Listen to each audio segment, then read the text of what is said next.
TV 18 is, I never know when we're not there in person if. You're all good to go. Okay, perfect. So I'd like to call to order the May 25th, 2021 meeting of the City of West Palm Beach Historic Preservation Board. Can we please begin with a roll call? Amanda Skyer. Here. Kristen Kellogg. Here. Dan Pickney. Here.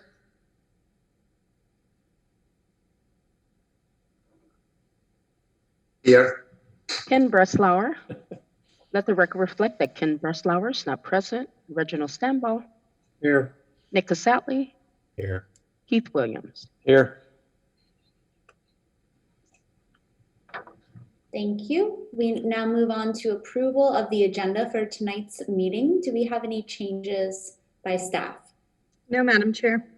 Are there any members of the board that would like to make a change to the agenda? Recording in progress. Motion to approve. Okay, do we have a second? Second. All those in favor? Aye. Aye. Approval of the minutes from the April 27th meeting. Do we have any changes to the minutes as presented? Okay. None by staff. Motion approved. I move the board to approve the meeting minutes from the meeting on April 27th to 2021. A second. Second. Okay, all those in favor? Okay, and moving on to the report of the Historic Preservation Planner. Yes, good afternoon. Frederique Mittner, City Historic Preservation Planner. Since your last meeting, staff has reviewed 101 Level 1 applications, 3 Level 2 applications, and completed 39 zoning reviews.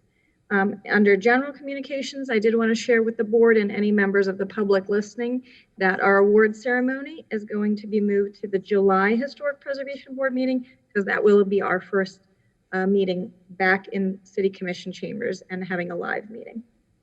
Thank you. Great.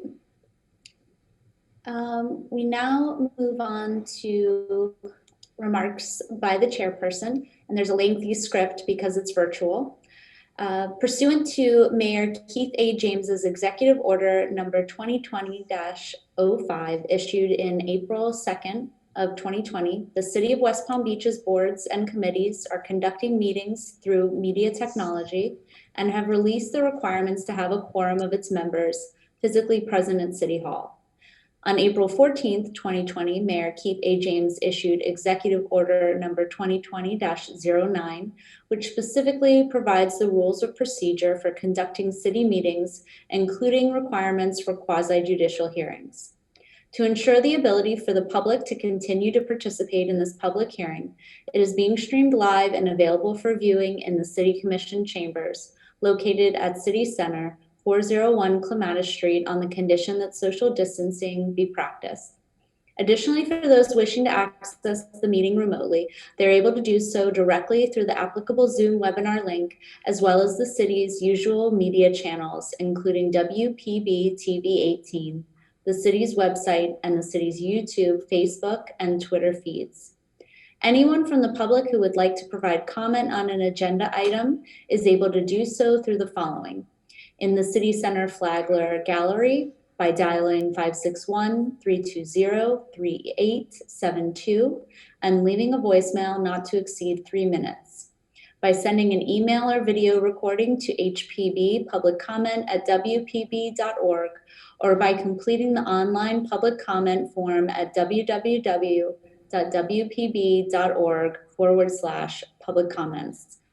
Those addressing the meeting directly through Zoom may also use the Q&A or raise hand features. Regardless of method, please be sure to indicate the agenda number or case number for which comment. Everyone providing testimony must have the video capability and will need to be sworn in. The swearing in will occur at the start of each case on the agenda. If you are about to provide testimony and were not sworn in, please be sure to indicate such and be sworn in before offering testimony. After the applicant presents their case, staff will provide a presentation, and then the public will have an opportunity to speak or have their comments read into the record from previously received correspondence. The board will then go into executive session. Prior to rendering a decision, the board will confirm no additional public comments have been received by staff. For members of the board, it is emphasized that Florida's sunshine laws are applicable and you may not use the chat feature or any other form of individual communication to discuss matters with other board members, the applicant, or the general public during the meeting. To start off the meeting, we need to let everyone know who's watching or participating if we've had any conversations outside of this meeting regarding items on tonight's agenda. So if we could please begin with the declaration of ex parte by Ms. Kristen Kellogg. No ex parte communication. Mr. Dan Pickney. No ex parte communications. Mr. Gabriel Jaroslawski. I did speak with Ms. Littner about the cases in today's agenda. I also had a conversation with the applicant for case, I don't know that is in the agenda actually, but let me,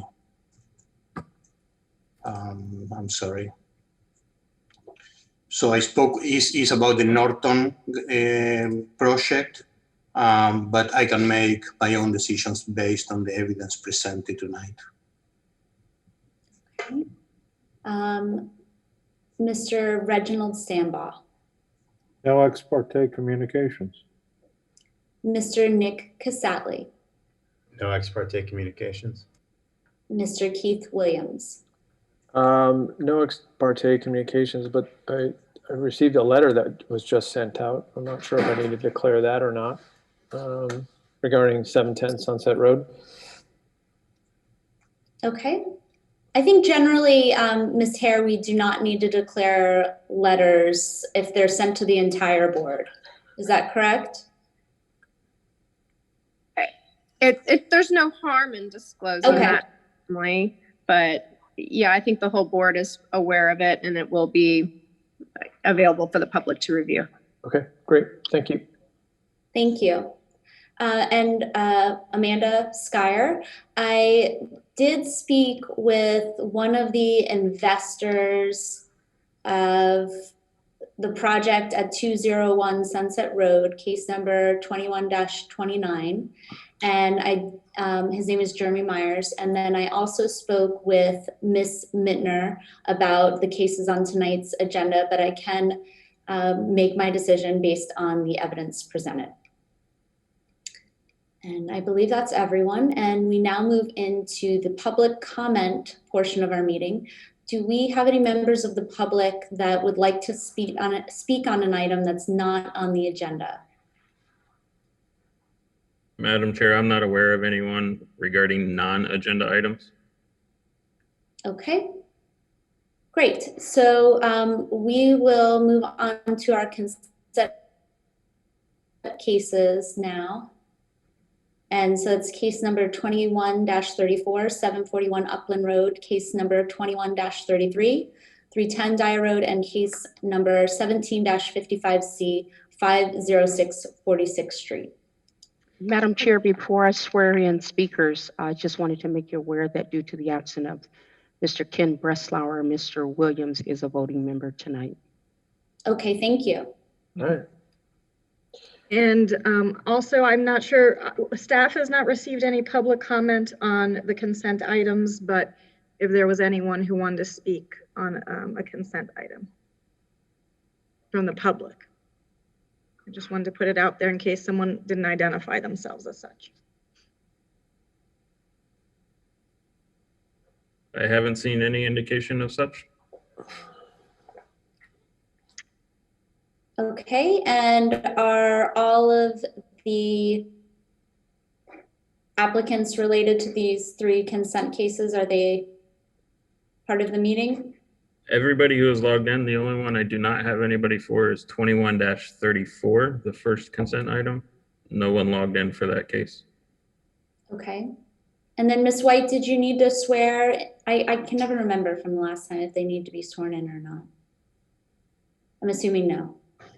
Okay. I don't think anyone's going to speak on these. Do we have a motion to approve the 3 consent cases?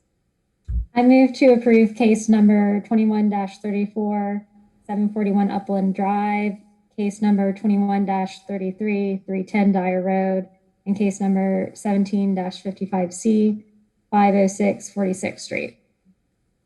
Second. All those in favor? Aye. Aye. Any opposed?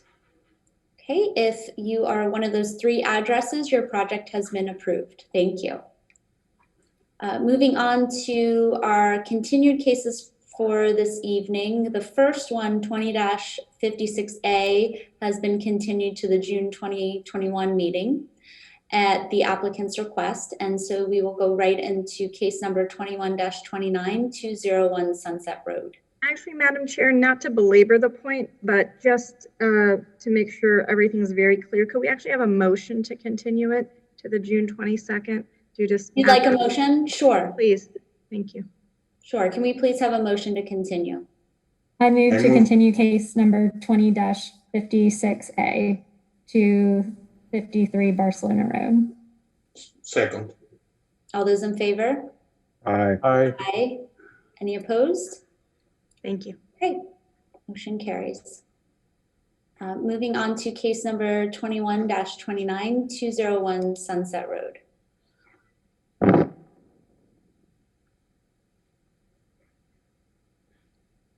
Okay, Madam Chair, everyone for that case should be promoted and able to video and audio. Okay, Ms. White, can we please swear in our speakers? Okay, everyone wishing to offer testimony, would you unmute yourself and raise your right hand to be sworn in?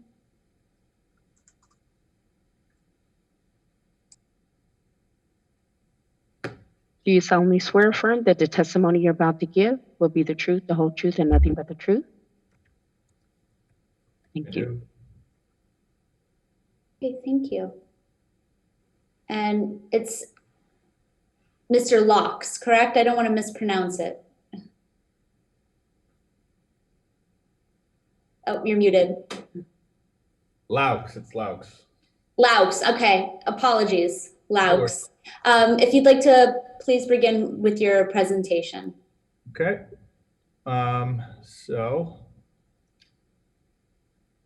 We've kept, my name's Caleb Laux, architect with FGS Design.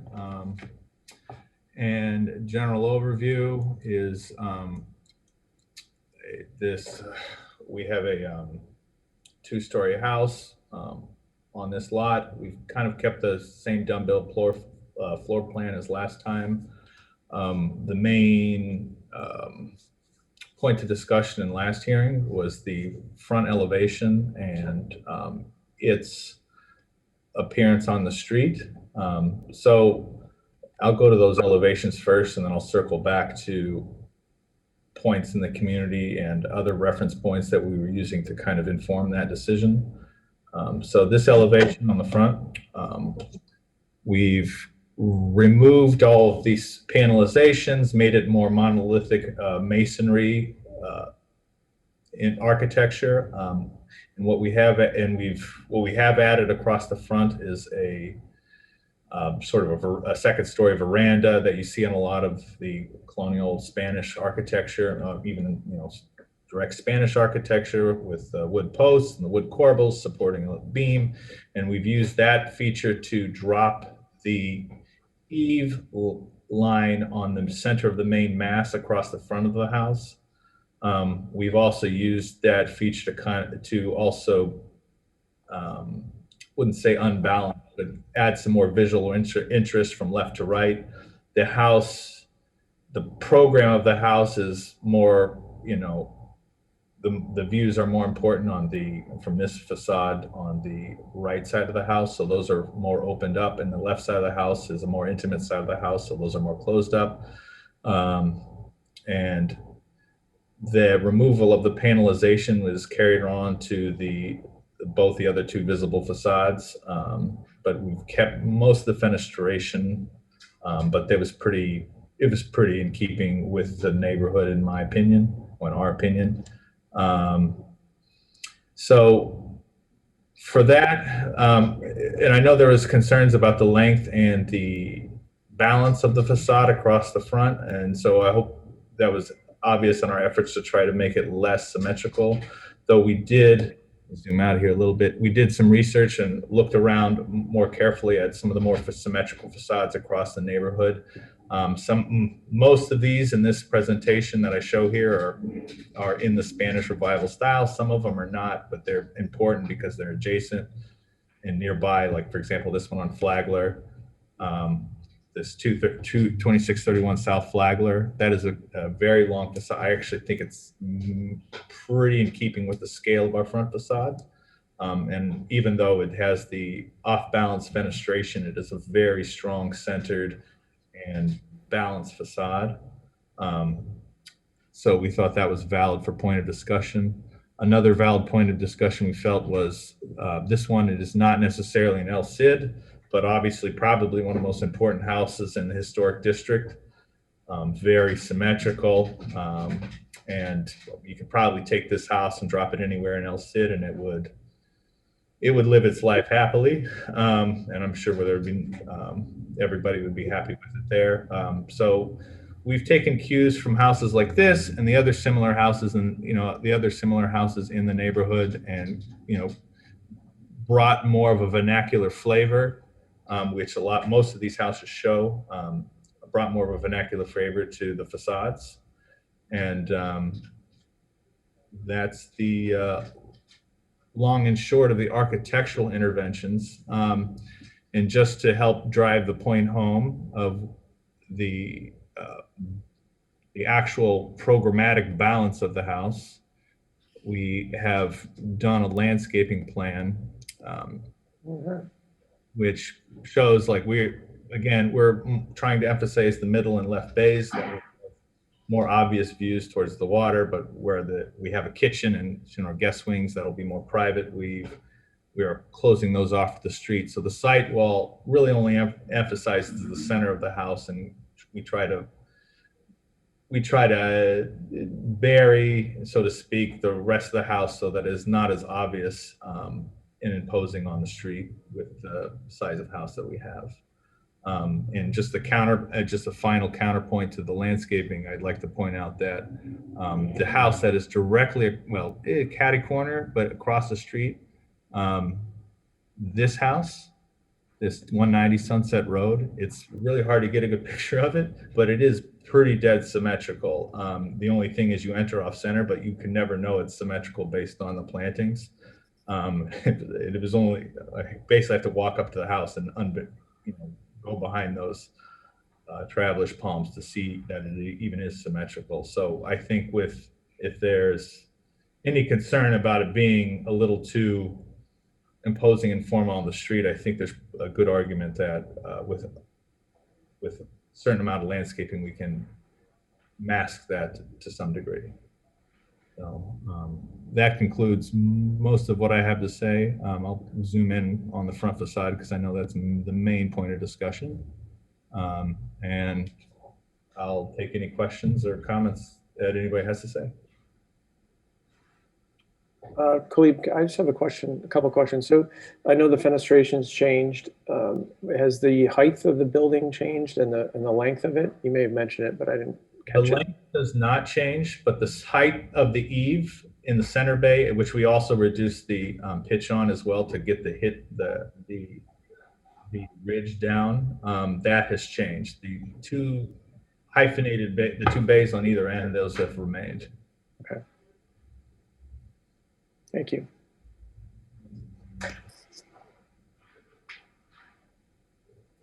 What is your intended treatment for the door surround? The main door? Yes, because it says painted stucco entry. Yeah, so we intend to do a rusticated stucco detailing with,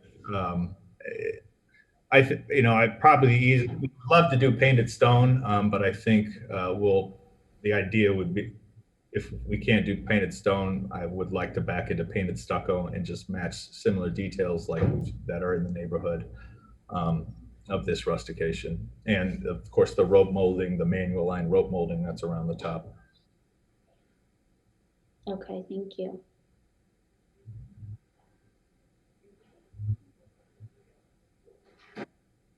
While you're zoomed into that area, could you explain the balcony detail that is above the entry feature? On the plans, it looks like that goes directly into air-conditioned space, so it's a faux balcony, is that correct? Onto the left and the right, it's a faux balcony. So the intention is that it has the appearance of a balcony that was filled in or stuccoed in at some point, which is fairly common, especially in colonial architecture, that the space is reclaimed. And so only the center bay is open and air conditioned. And un-air conditioned, I don't know if that was clear enough. Okay, so you're imagining that that is floor to ceiling glazing, and then you have the railing in front of it. No, I imagine that it's open, completely open. Does this go, I can't read it because of the scale on the floor plan. So let me see if I can pull that up. It's not, yeah, it may not be as obvious, but the short answer is we don't have window tags on there. So at this time we have no intention to put windows there. The idea is that it is an open loggia, like where it would be a great place to capture cross breezes on the inside and really cool off in some of the more hot days of either the master facade on the master wing on the right or the guest wing on the left. Okay, wonderful, thank you.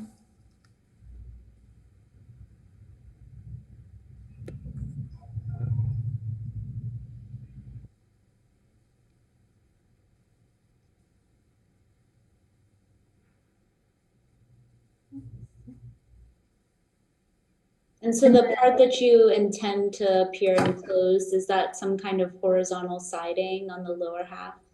Yeah. And in practice, it'll probably just be flush board that has very tight joints, which is not uncommon either.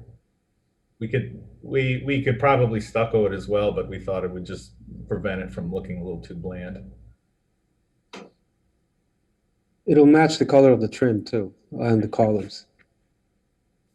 Which it's all white anyways. Yeah. It'll match the texture of the wood is really what, it won't have that stucco texture. It'll be a little smoother, so a little more glossy. It'll match kind of what's going on with the trim work.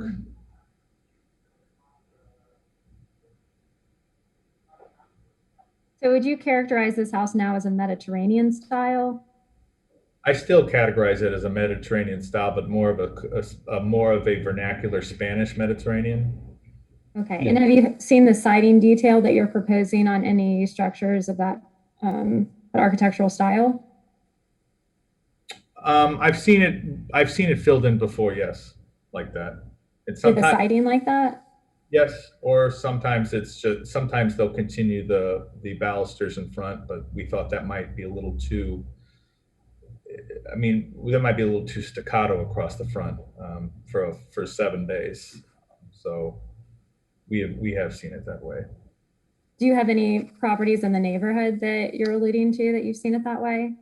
Not at hand, but I mean, I've seen it in Spanish architecture and, in Venezuela and Spain itself. And it could be trellis too. Sometimes it's trellised. Sometimes its balconies are filled in with fretwork. Sometimes they're panelized, yes. Sometimes they're flat. It makes reference to all the trim, all the wood detailing that's in the house. The Everglades Club courtyard, it's a very good example.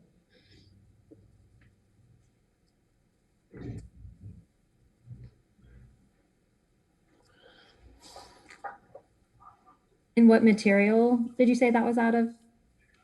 That's all filled in out of wood. All the open verandas, they're filled in out of wood, and some of them are enclosed. They're air conditioned. They're behind glass, but they express the balusters and they express the columns and the beams.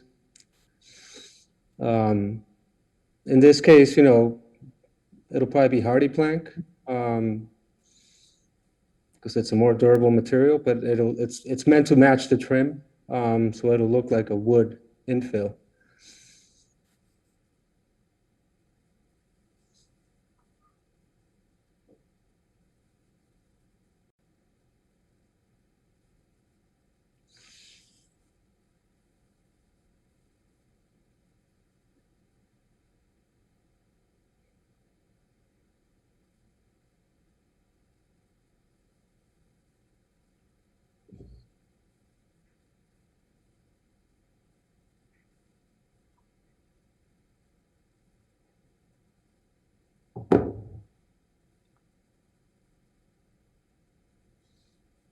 Ms. Guyer, I'm not sure if you're waiting on me, but I don't have any more comments at this time. No, I'm just still studying it. Is there any further questions? Do we see a north elevation, or do we not need to see that? I could show you. I mean, it's not visible from the street, but Right.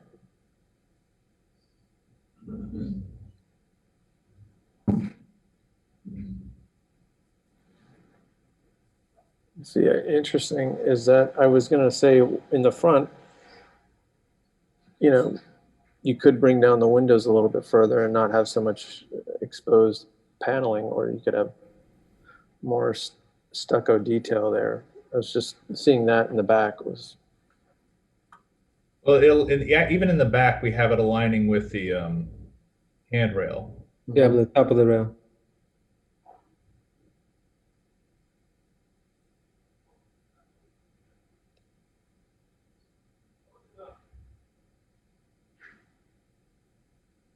And what was the reasoning between, I guess the reasoning behind transitioning to the single pane doors that you have on this elevation, other than a divided light?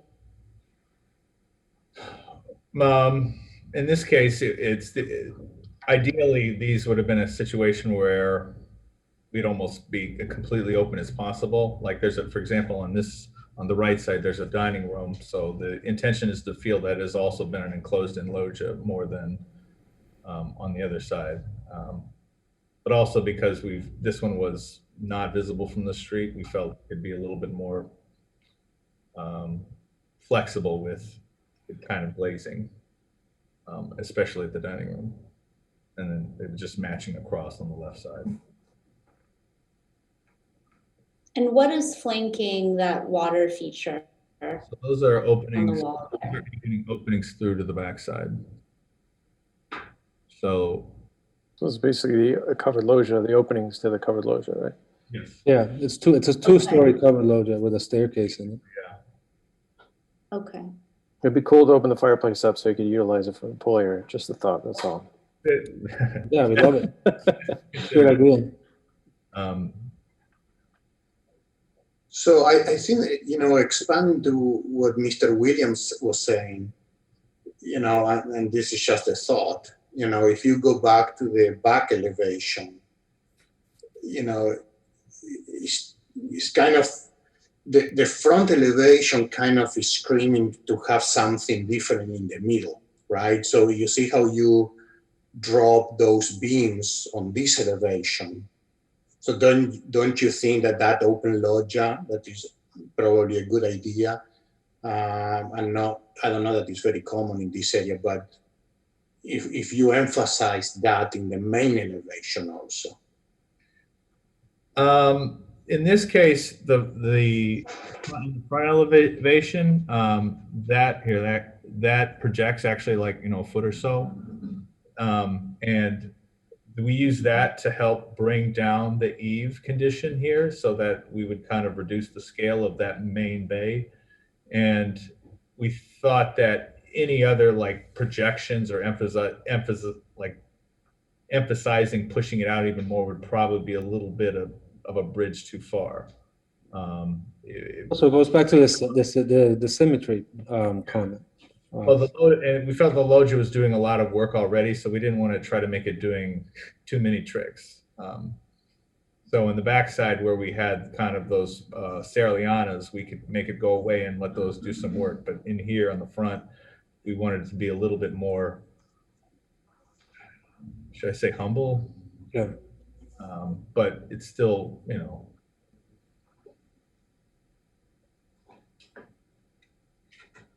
still has a strong feeling of this being like almost a public facade, like this is the front of the house. Correct. I'm in agreement that the rear facade and the breaking up of that mass is more successful than the massing that you have at the front. That breaking that up is definitely something that you should consider more. I think that one of the differences that, and I have in my own screen the rear on one side of my screen, so I am looking at both at the same time. I think that in the one that you have, the main facade, the horizontality of that second floor creates kind of an undesired condition that is not shown in the back elevation, where the verticality is more accentuated because that portion that is lower, right? That emphasizes the verticality instead of the horizontality on the front elevation. And I think that will actually, create more interest in the main facade. Well, I would agree with that to a certain extent, because the back facade is not, in a certain sense, a facade, because it's creating a courtyard with the two Correct, wings. correct. So it's a little bit different spatially.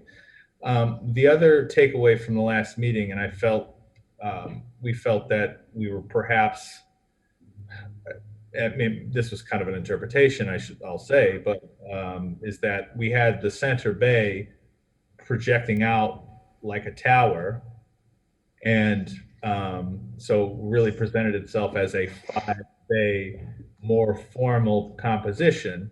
Right. And so we felt there was a strong reaction to that in the last one. So our intention was to make it more compatible with, say, what you would see on a street facade in, downtown Lima, or even in Spain, where, they have these porches that continue for, they're broken up here and there, and they're more, certainly in almost all Mediterranean styles, the second floor is more open than the first floor. So I think the bottom, having bottom feels more massive than above. But we felt that this presented a more urban, I agree, and more humble facade than the last presentation. So we weren't trying to not pull so many tricks of does it need to step out? Does it need to step back? We were trying to kind of tone it down based on the last meeting.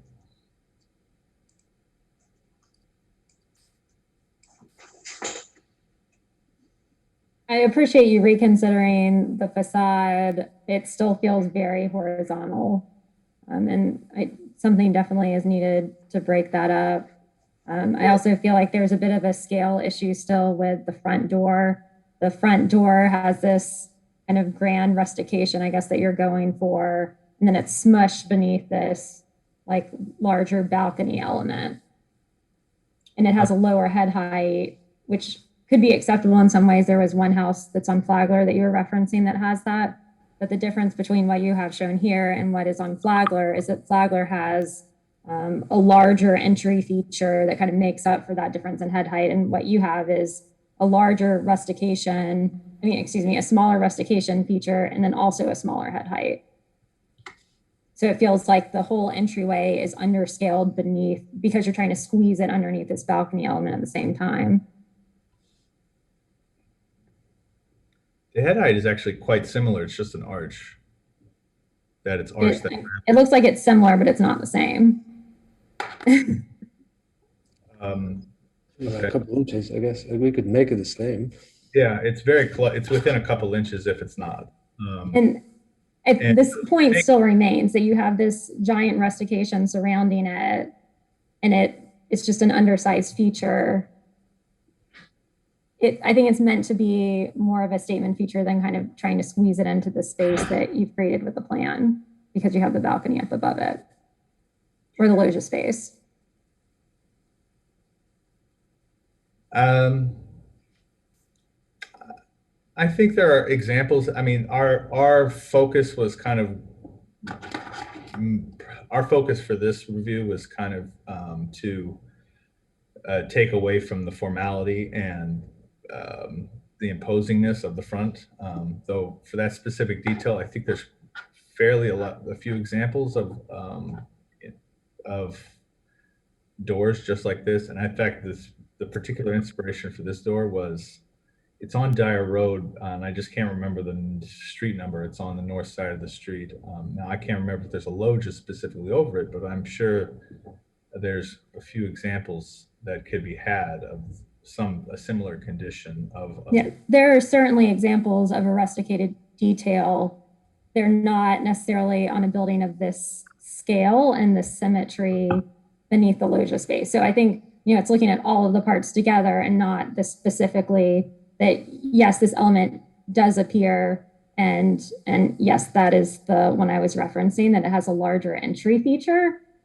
So that kind of makes up for the head height of it being lower. Entry feature, because that door is very small.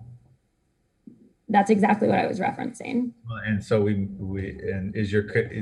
so our doors, and our doors a similar scale, maybe a little bit taller because of the arch. So the entry feature of that reads all together. So it creates an element that gives enough of a hierarchy to that front door.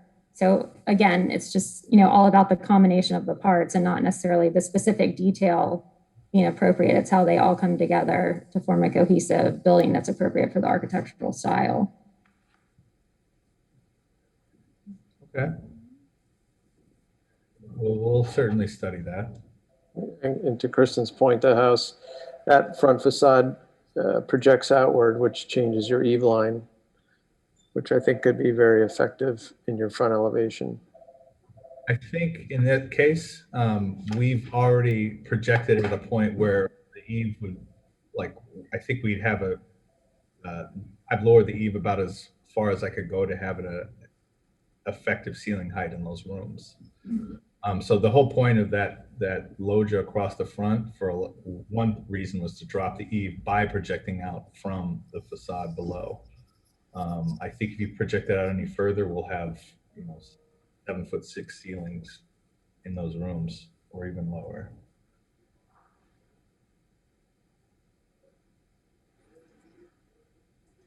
But to your point is taken. That was the main goal, was to try to cut that eave height down. And so, and if we maybe even in that center loggia, it could project forward some, because it's going to be open behind it anyways. Right. I think it just articulates that loggia separate from the interior spaces, and I think it helps emphasize the entrance into the home along with your stone facade or your stucco stone facade. It's just a comment, that's all. Understood.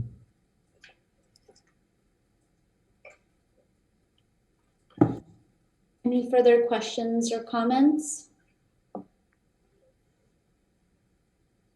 Okay, we'll move on to the staff report. Ms. Mittner? Yes, thank you.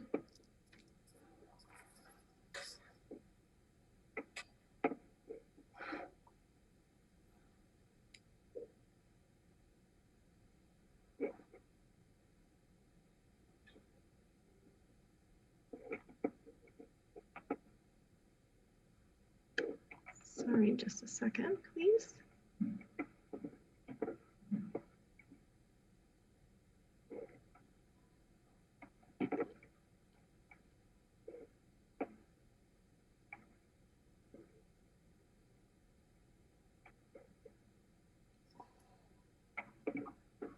Okay, Frederick Mittner, recapping case 21-29 for 201 Sunset Road.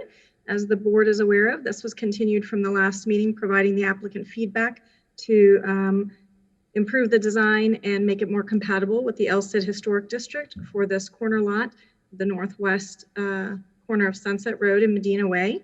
The structure on site is a 1948 non-contributing structure that they are requesting to demolish. These are and some site photos and some context photos. The review criteria for the demolition portion, staff has reviewed it, and since it is non-contributing, we maintain that there would be no irreparable loss if the structure was approved for demolition. This was the previous proposal. I will just run through that quickly. This was just kind of as a reminder. Again, a previous proposal. You see the center hip roof there, and the more formal columns. And this was the streetscape previously. And both staff and the board had some concerns about the length of the project. This is the revised proposal. As was indicated, the length is the same, but the massing has changed, as well as this instep and the lowering of the roof. We do believe the applicant address the concerns both of staff and the board by drawing elements from the surrounding area, both the Elmstead Historic District and the Prospect Park Southland Park Historic District, heading more towards the Spanish colonial and having less of an imposing mass in the center portion. And this was the rear elevation you all just studied. And then the streetscape. Again, with this being an open air, it'll read more like a void and break down the massing on the Sunset Road side. And then as you can see, of course, on the Medina Way side, it was always the narrowest part of the house. So we did review it again for the compatibility criteria and Secretary of the Interior Standards 9 and 10 for related new construction. And we are recommending approval of both the demolition and the new construction as presented this evening. Thank you.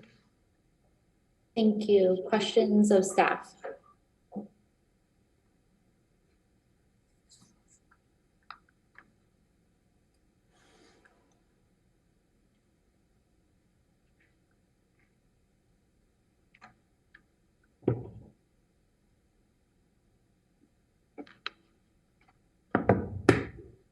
I have no questions.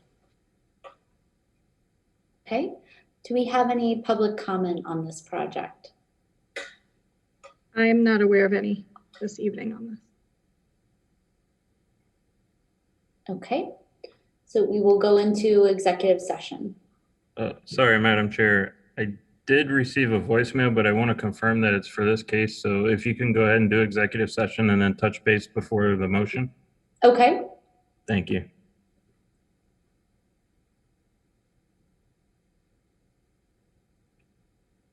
So I guess I'm hearing from some of you that there's still some concerns about basically the center of the main facade, the south facade, and the entry feature. And so do you want to explore conditions of approval? What would you like to see here? I think they've brought it a long way. I would suggest conditions with approval. You know. Okay.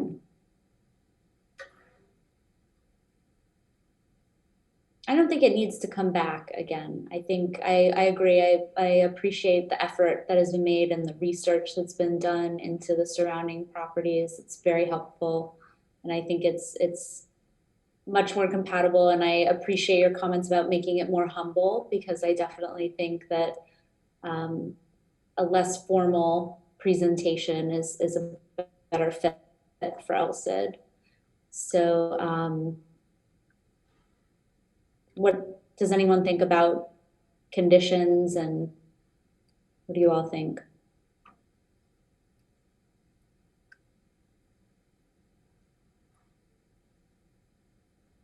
If we do conditions, I think that ultimately staff would need to review it again, particularly like I was mentioning before about making sure that all of the parts of the puzzle come together in a harmonious manner. Do you think it needs to come back? I'm on the fence. I agree that it's come a very long way since we last saw it, and it isn't a short time frame that they were able to turn around. You know, maybe part of it is just rushing to get it submitted again for the next month's review before us. You know, maybe if it certainly seems like if they have just a little bit more time, they could solve those. I just don't know if it needs to come back before the board or if it could be done, you know, at a staff level with conditions. They certainly listened to what we had to say last time. I think adding the void on the second floor is also, you know, a pretty significant change that, you know, maybe in the modeling, it doesn't come across as significantly as I think it will actually feel in person. The void on the second floor was part of the original scheme. Yeah, we had an open loggia, two-story open Okay. loggia on the first scheme. That was actually kind of the most important part of this whole scheme.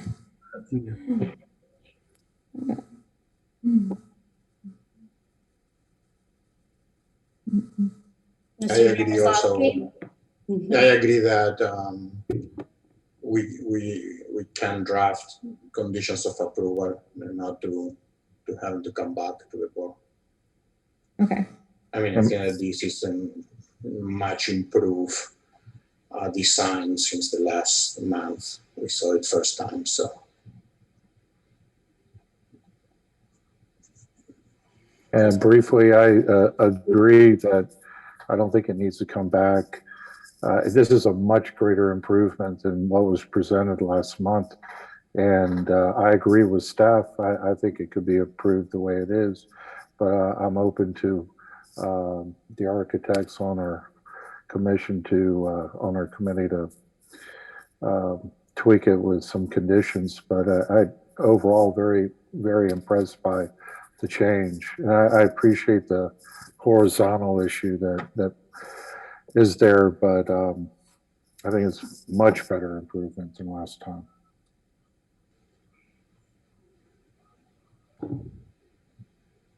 Someone like to take a stab at some conditions? I do have a question for Ms. Mittner, if we could just go back to staff for a moment. The siding that's on the second floor, the architect's referenced hardy plank, do you feel like that's an appropriate use considering it's a new construction? Yes, and that has been typical of what the board has supported for additions or new construction, as long as Thank it's you. a smooth hardy board. Okay. And the use of it in that area with the horizontal nature of it, do you feel like that's appropriate? Or, I mean, I've seen it vertically.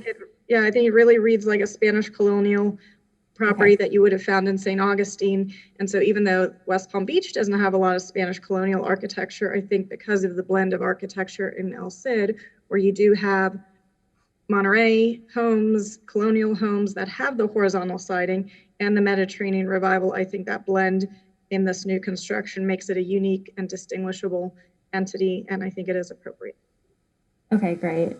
And I don't think we need to make this a condition, but I would certainly want to caution the architect to make sure that's detailed so it doesn't look like a West Indies detail.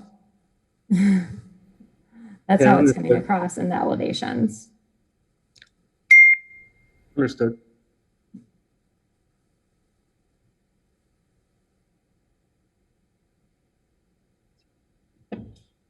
Conditions of approval, any thoughts? I'm not sure how to word that. Any conditions necessary.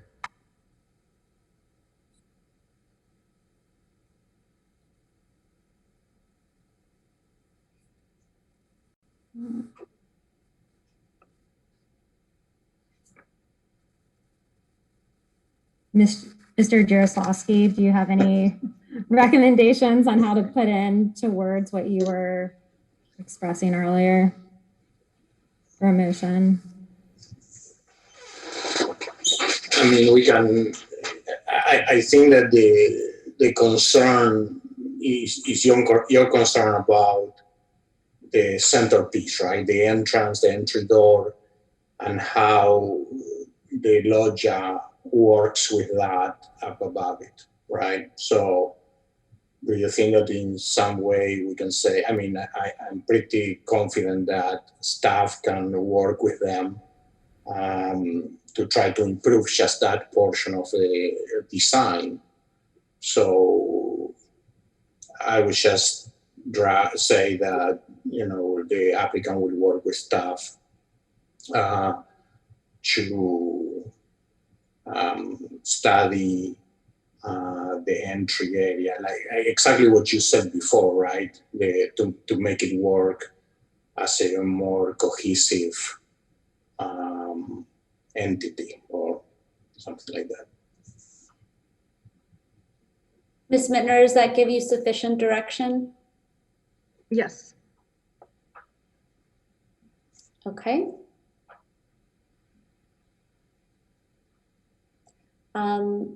If there aren't any further conditions that are suggested, we will need two motions. So we'll need a motion for the demolition and then a motion for the new construction.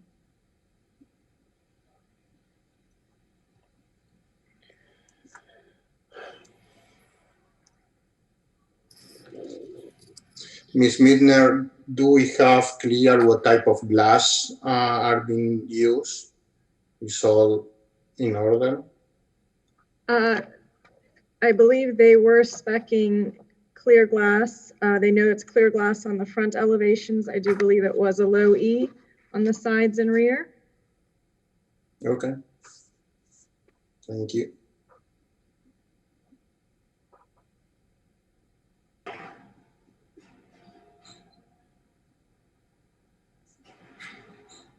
Okay. Okay, Ms. Kellogg, would you like to make the motion? I see you're. Yeah, I'm working on it. Okay. I'll go my packet. I know you can make a motion. and you don't I've have got the to- demolition on my fingertips. I could make the motion for the demolition, but If you'd like to do the demolition, I can do the one after that. okay, all right. I'm granting approval of a demolition. I move that the Historic Preservation Board approve application number 21-29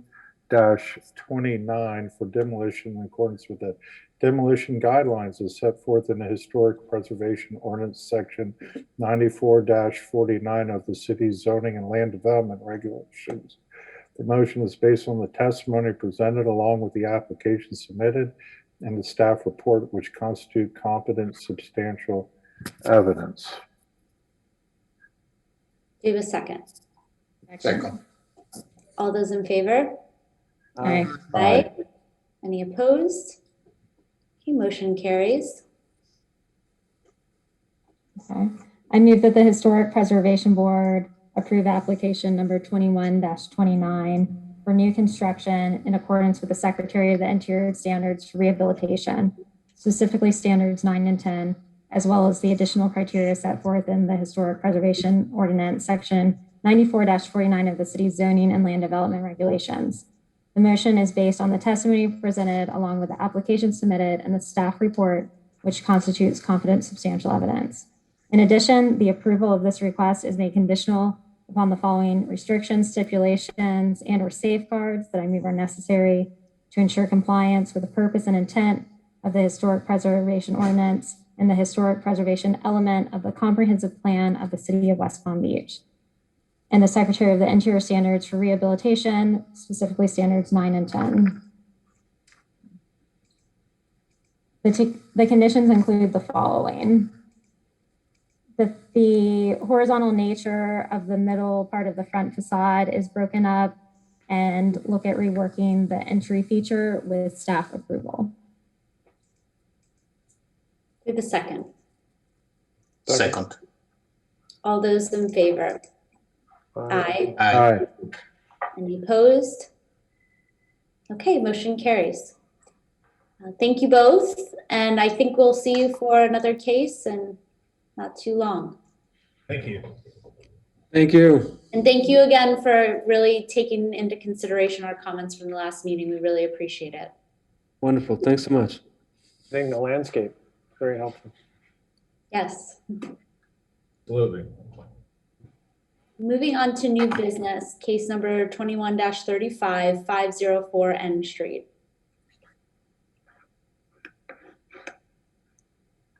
Madam Chair, everyone should be in the meeting for this case. Okay, so raise your right hand and unmute yourself to be seen.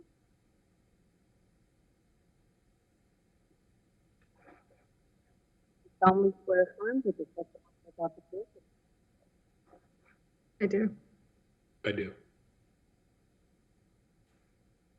Okay, Mr. Miller, will you be presenting?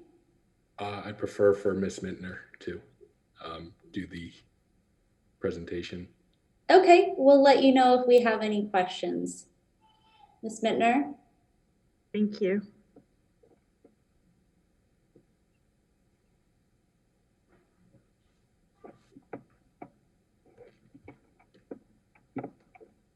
Sorry, 1 second, wasn't quite ready yet.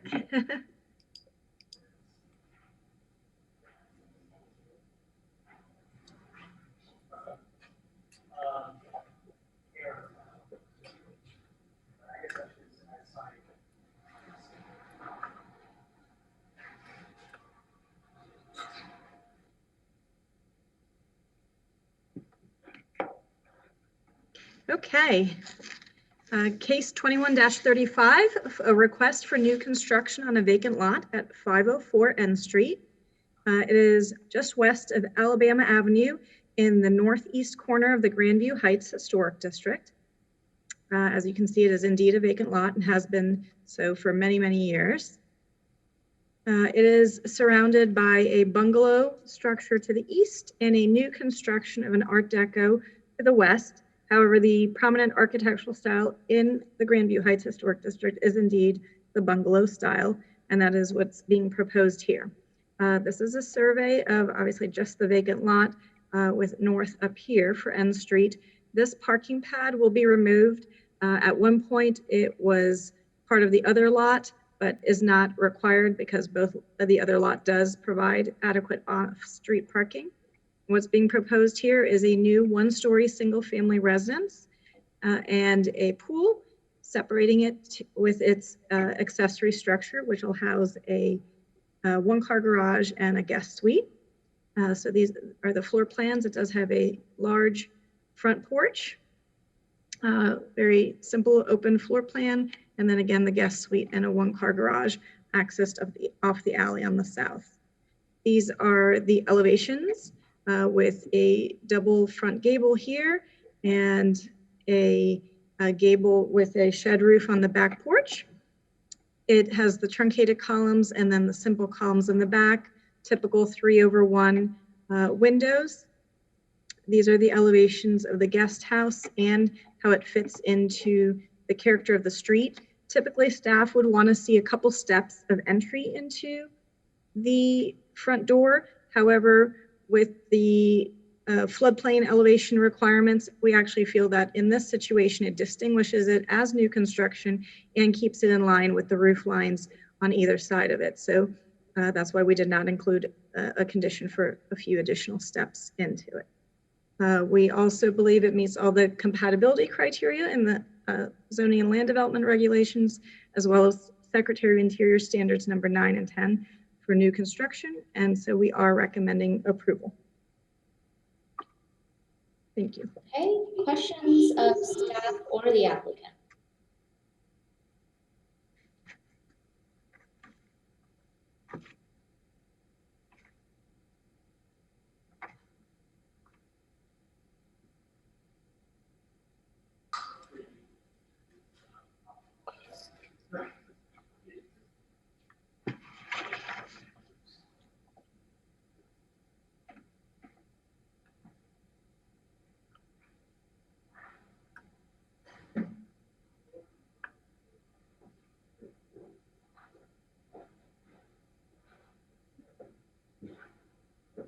I have no questions.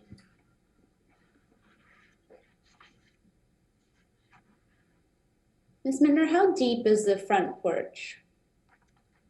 Would there normally be a knee wall or a railing or something? Not necessarily. In Grandview Heights, there's several bungalows, especially along Georgia, that are completely open like this. Okay.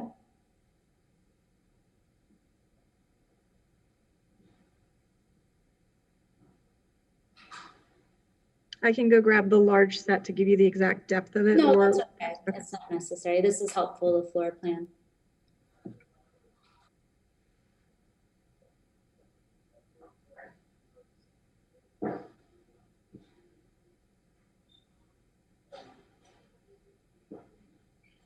Any further questions of staff or the applicant? No questions. Okay. Do you have any members of the public that wish to comment on this project? I'm not aware of any. Yeah, Madam Chair, no one's expressed interest in making public comment. Thank you. Thank you. So we'll go into executive session. I have no issues with it. I think it looks great. Agreed. Agree. The scale and massing are very appropriate.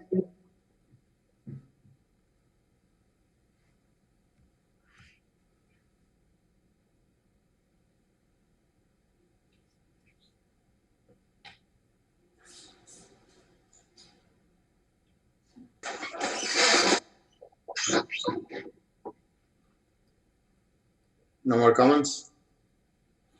Not for me. Okay, so I move the Historic Preservation Board approve application number 21-35 on 504 North Street for new construction in accordance with the Secretary of the Interior standards for rehabilitation, specifically standards 9 and 10. Standard 9 states that new additions, exterior alterations, or related new construction will not destroy historic materials, features, and spatial relationships that characterize the property. The new work will be differentiated from the old and will be compatible with the historic materials, feature, size, scale, and proportion, and massing to protect the integrity of the property and its environment.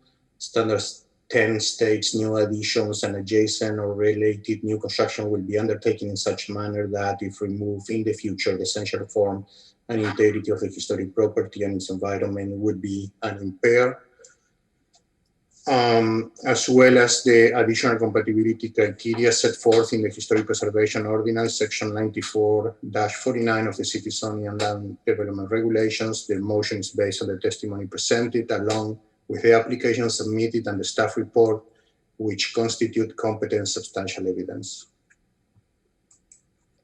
Wait a second. Second. All those in favor? Aye. Aye. Any opposed? Okay. Project motion is carries and your project is approved, Mr. Miller. Thank you. You did a great job, way better than my presentation would have been. So.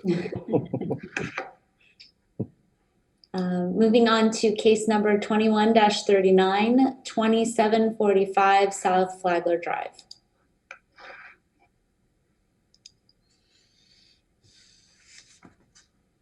Hey, Madam Chair, that should be everybody.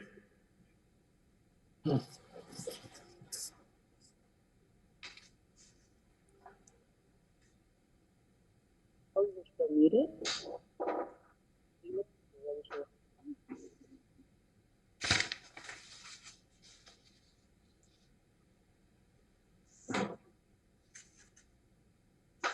I think, do they need to be sworn in again?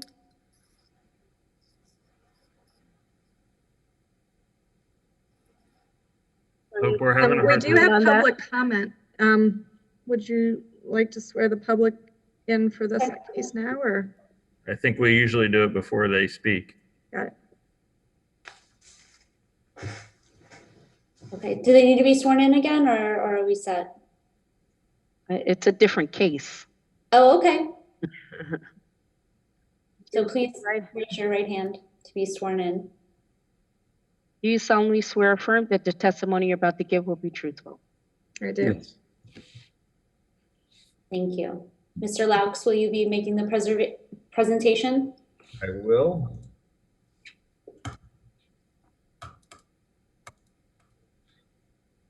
Okay.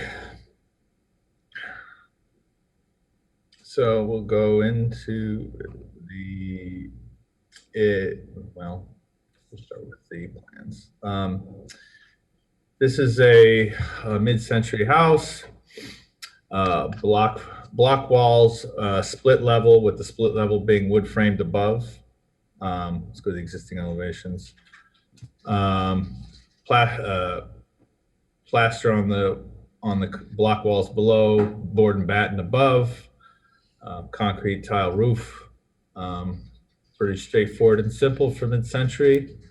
Our proposal is adding a second story onto the first level. So it's kind of a double split level, keeping the materials simpatico and similar with the original house, and horizontal muntins on the windows. We're proposing double hungs just because jalousies tend, for the impact rating, probably won't get that with any kind of jalousie product, but we're matching the horizontal muntin pattern and also matching the same tile roof.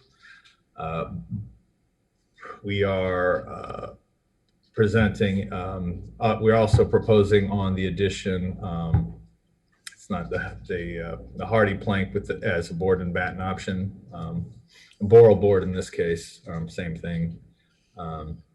And That's the long and short of it. The addition is approximately 1,200 square feet onto the second story.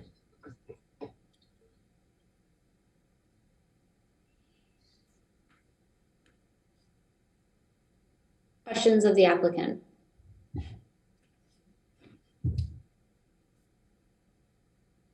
So you said you were replacing the jalousie windows, or you're Yes. trying to? Replacing the jalousie windows for an impact rated product from Anderson.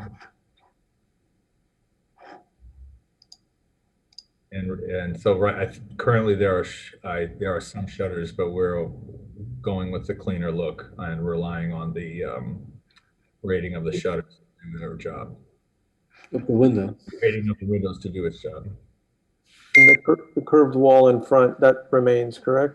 Yes, we are adding a small terrace to it, but very like off to the side. So we're trying as little as possible to avoid touching that curved wall. Got it.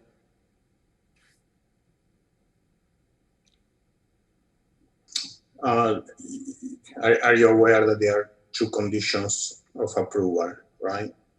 Related to kind of site work? Can you say that again? Yes, I'm aware. Is in regards to the site walls? Yeah. Zoning, yes, we're aware of that. So with that, we're prepared to edit that to comply with zoning. Yeah.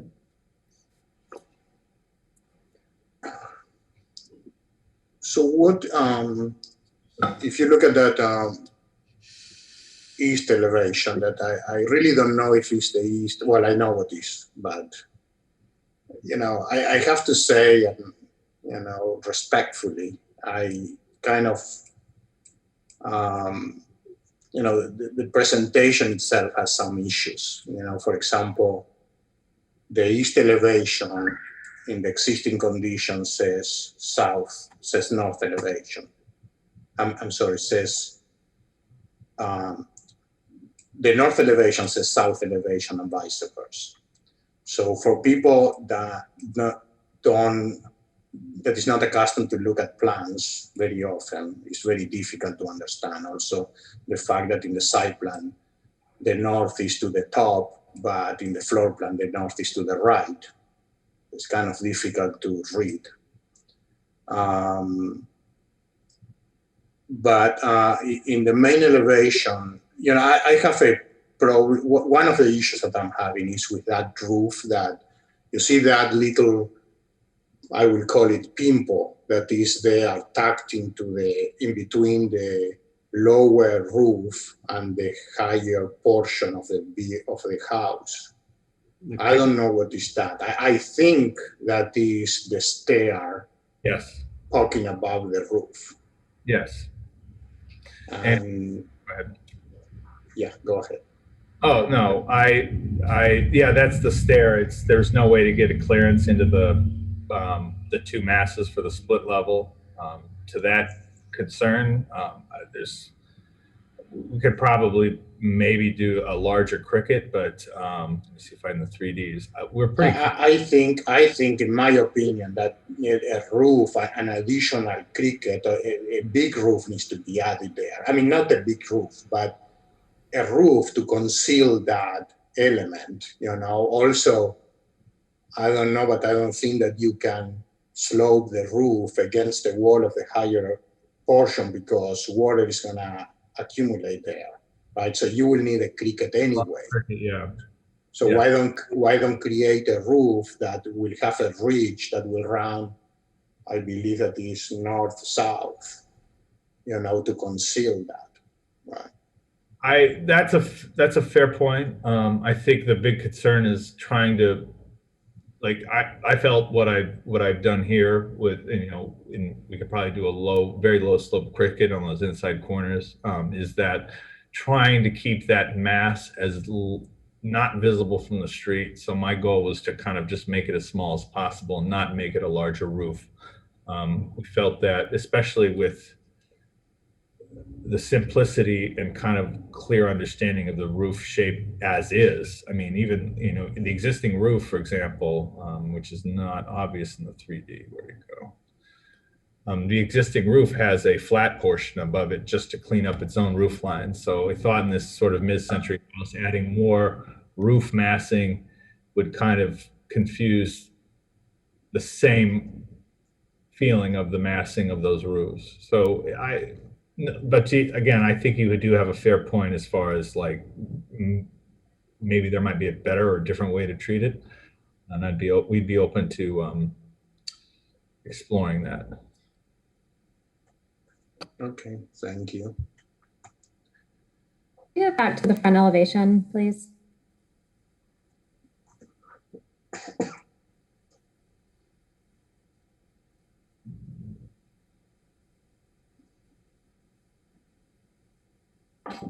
Thank you. So on the first floor, the two bays that have doors, your front door and then the French doors to the right, are you trying to work within the existing masonry opening that exists, and that's why all this fenestration is squished together like that? Yes, we are keeping the masonry openings. Okay. Well, overall, I appreciate that you're keeping the character defining features of this house.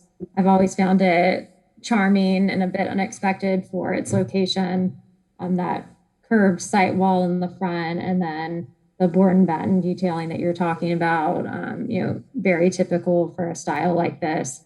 The two locations that I mentioned, it does feel like, you're trying to squeeze that in there.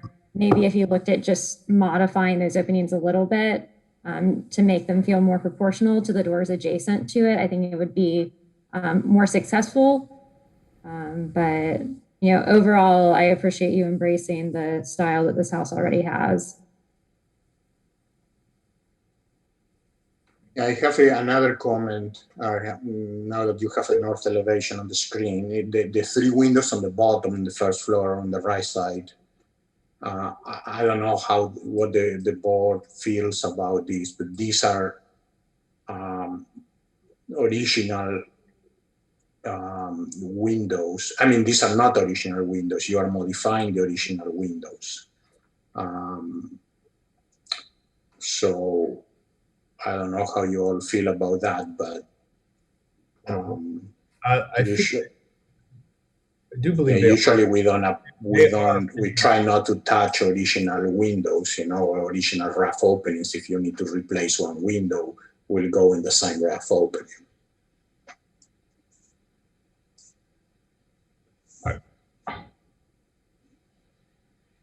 The windows on the north side. The windows on the north side of the house, is that what you're talking about? The two windows on the right-hand side of the house on the first floor. Oh, these? Yeah. Yes. Yeah. Understood.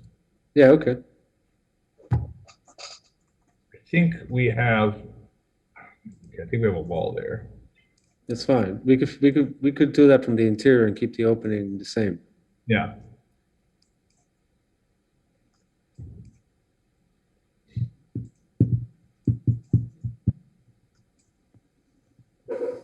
I understand wanting to relocate the entry. I think for the floor plan that works better.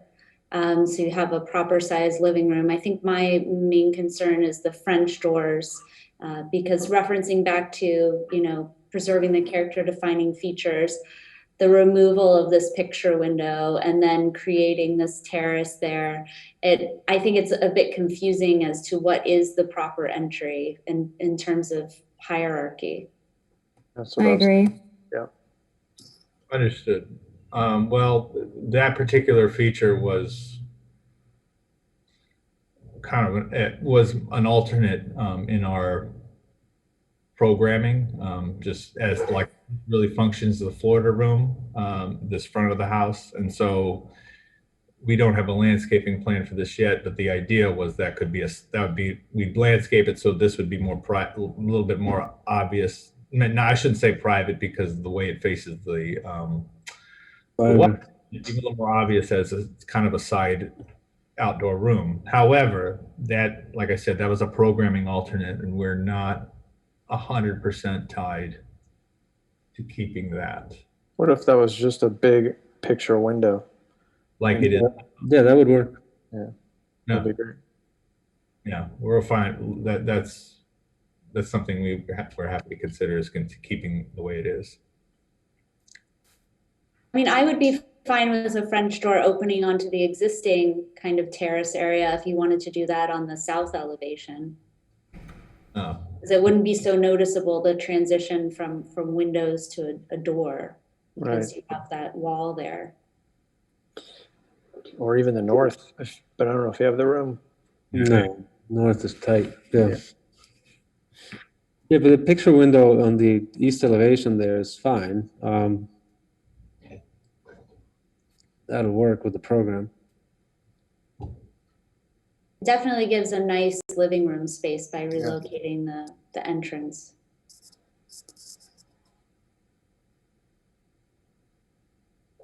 I do think though, I don't know how that's going to look if you have two picture windows stacked on top of each other. You know, you might need to do something different on the second floor just to differentiate it. And your other program, did you have the same there on the second floor? well, I mean, when I say program, I just literally mean the points of discussion. Okay.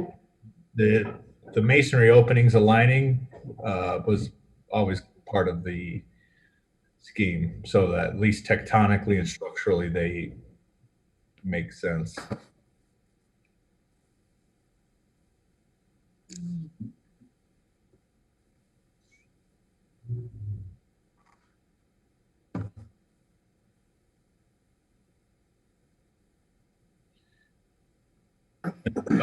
Shading, do you mean changing sill heights or head heights, or perhaps spacing them a little, maybe a little bit? Well, to be perfectly honest, like if I was to play around with this, I might want the bottom openings to be slightly narrower, so the top openings, you know, so that the bottom reads tectonically more massive, and the especially since it is masonry and the upper floor is wood. That'd be like one idea. Unfortunately, I can't go much. I could definitely make the bottom ones narrower, but I don't know if that's in keeping. You could study that. Yeah, that's something that could be studied. It's just, I think it's a fair point of discussion.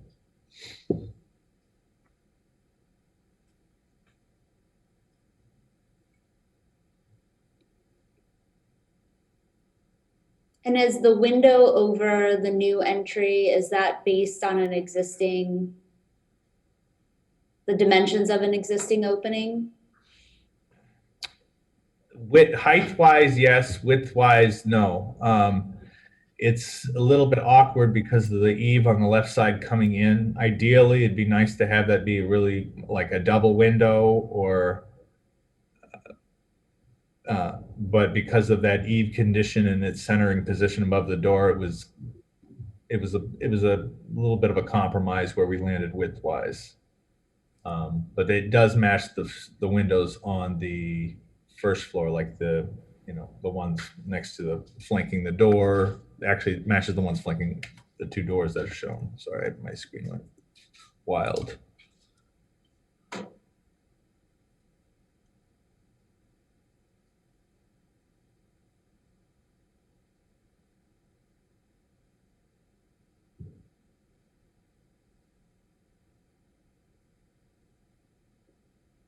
Do we have any further questions of the applicant?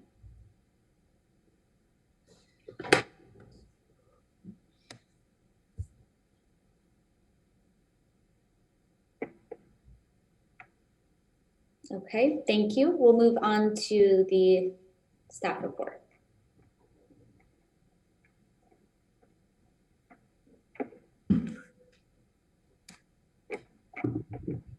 Thank you. Frederic Mittner for case 21-39, 2745 South Flagler Drive. As you're aware, this property is on the west side of Flagler Drive, right along the intercoastal between Almeria Road and Dyer Road in the El Cid Historic District. It is a contributing structure built in 1954 in the split level style, and the request is an ad valorem pre-construction for the second floor addition you were just discussing, as well as window and door modifications and site work. Here's an image of the existing structure and of course the picture window. that was just being discussed, and the adjoining property to the north.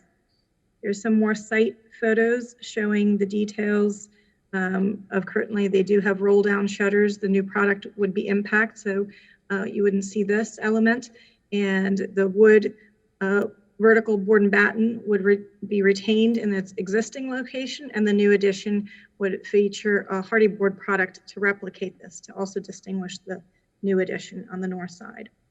So an existing site plan, some existing elevations, which, as it was already identified, key character defining features are that rough brick curved wall, the distinctive fenestration openings, the split level, the different finishes. The other elevations, existing floor plans and proposed site plan with, again, the new massing being focused on the north side, and again, some site work in the backyard. The elevations that were just discussed. And the floor plans, and by adding this northern part has really expanded the opportunity for bedrooms that would be typical of a home along Flagler Drive. This is the streetscape. What staff was really impressed with is, even though it is a second floor addition, it still kind of reads as a split level, and it is still lower than the surrounding roofs on either side. So it really is very sympathetic to the original structure while still adding square footage. So we do believe all the compatibility criteria in our historic preservation ordinance have been met, as well as Secretary Interior Standards number 9 and 10. And as was referenced, we did have 2 small zoning concerns. In all other ways, it meets the zoning criteria in terms of setbacks, because they're an existing setback situation. FAR lot coverage is all met. The driveway, just that little turnaround needs to be 3 feet off the property, and the railings, especially if that converts back to a picture window, will be a moot point at the front there. So we are recommending approval. And as the board is aware, I did share 2 emails that I did receive from the neighbor to the north, and I believe he's available as well to share his comment. Okay, questions of staff? No questions.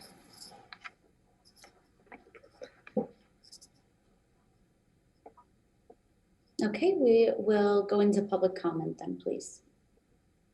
Madam Chair, I do have one person that I will promote to panelists. They'll just need to turn on their camera and unmute, and then be sworn in.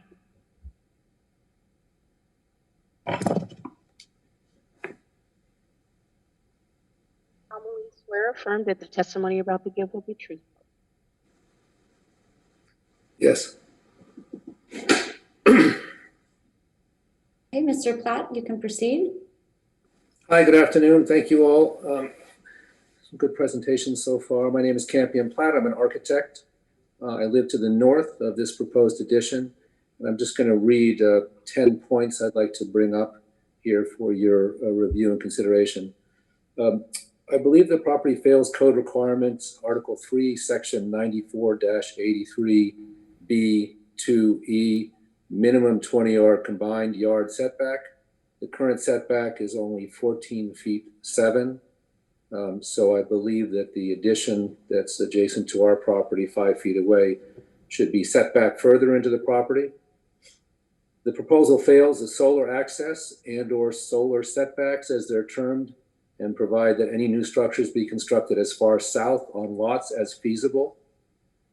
The proposed addition and changes are more than 50% of the existing house. Therefore, the house should be subject to the code and raising the entire house to mitigate flooding and sea level rise. Please reference the recent new state guidelines for houses in the floodplain. The house diminishes view lines from all adjacent neighboring properties, and everybody here bought with because of the consistency and the historic quality of the neighborhood, with the general assumption you weren't having large additions built in this kind of location.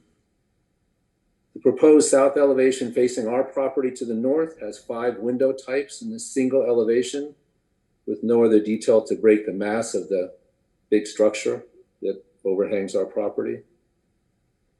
I don't believe personally, as an architect, practicing here both in Florida and in New York, that that the addition is historically significant and or pleasing for the neighborhood. There's a potential for damage to our property and plantings with required foundation underpinning to support a second floor on the north elevation side. No details have been provided for review. Regarding landscape plantings, the entire rear property plantings were removed, and you'll see that in the letter I submitted, reducing all the neighbors' privacy. So we'd like to know, in any case, what the new planting plan is and what the planting plan is to mitigate the hulking addition that will overreach our property. No details have been provided for review for that.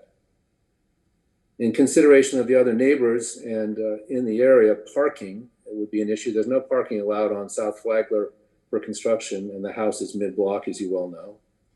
So what are the contractor's plans for parking for the renovation to mitigate site debris due to consistent high winds around the property coming over the intercoastal?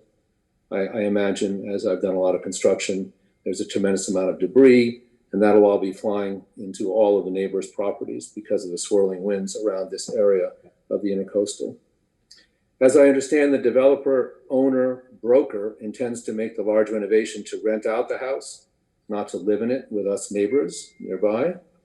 This will bring other issues to the neighbors regarding parking, noise, and frequent turnover. And finally, making a personal reference, I was not allowed to consider solar tiles on my house or change the roof tiles at all because I'm in a historic district. I had tile damage in December from a termite person who came to remove the termites in the house. And I have a number, probably 15 to 20 tiles, which I cannot replace because they're no longer available. That happened in December. It's now, as you know, May. So I've got all this damage on my house that I can't replace. I don't see how this addition contributes to the historic fabric in any way, given that I can't even change my roof tiles on my house. So thank you, and I'm available for any questions. Thank you, Mr. Platt. Ms. Mittner, would you be able to respond to some of the points that he made, please, since they relate directly to the code? Yes, absolutely, happy to. So, and I might go out of order, I apologize for that. One of them was about the cumulative setback. The way we administer the code is if you meet your minimum requirements and it's an existing situation, you can continue that line as long as you don't make it any worse. So it does meet that code. You asked about solar.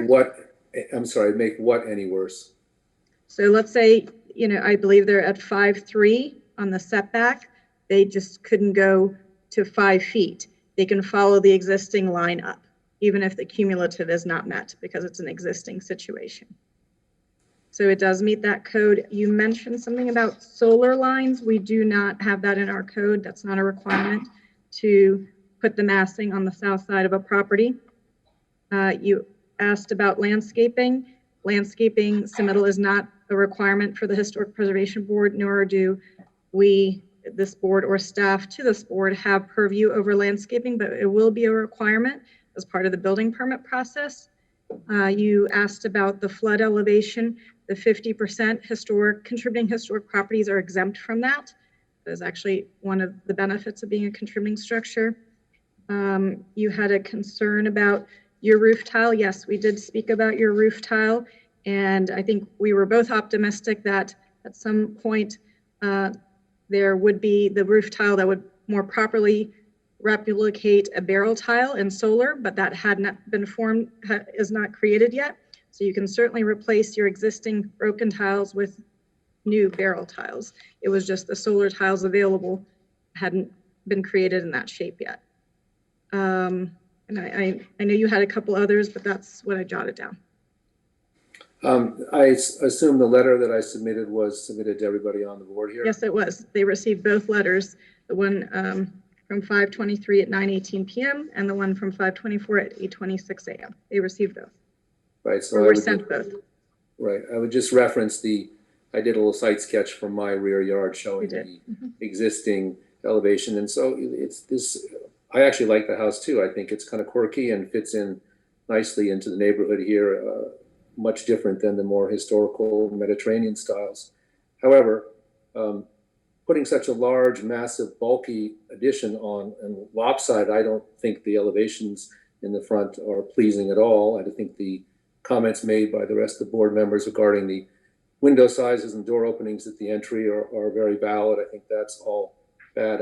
That doesn't concern me as much, obviously, as having something so large and so close and so bulky right on my property line, acknowledging perhaps that they don't have to meet the 20-foot setback requirement since it's an existing structure.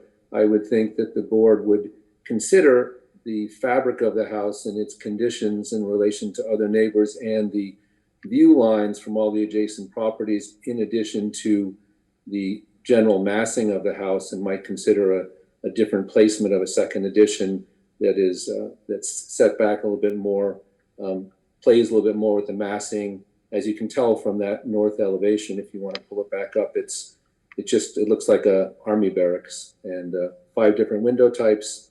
I don't see any redeeming features in that at all, and I would look at that for the rest of my life that I live in this house.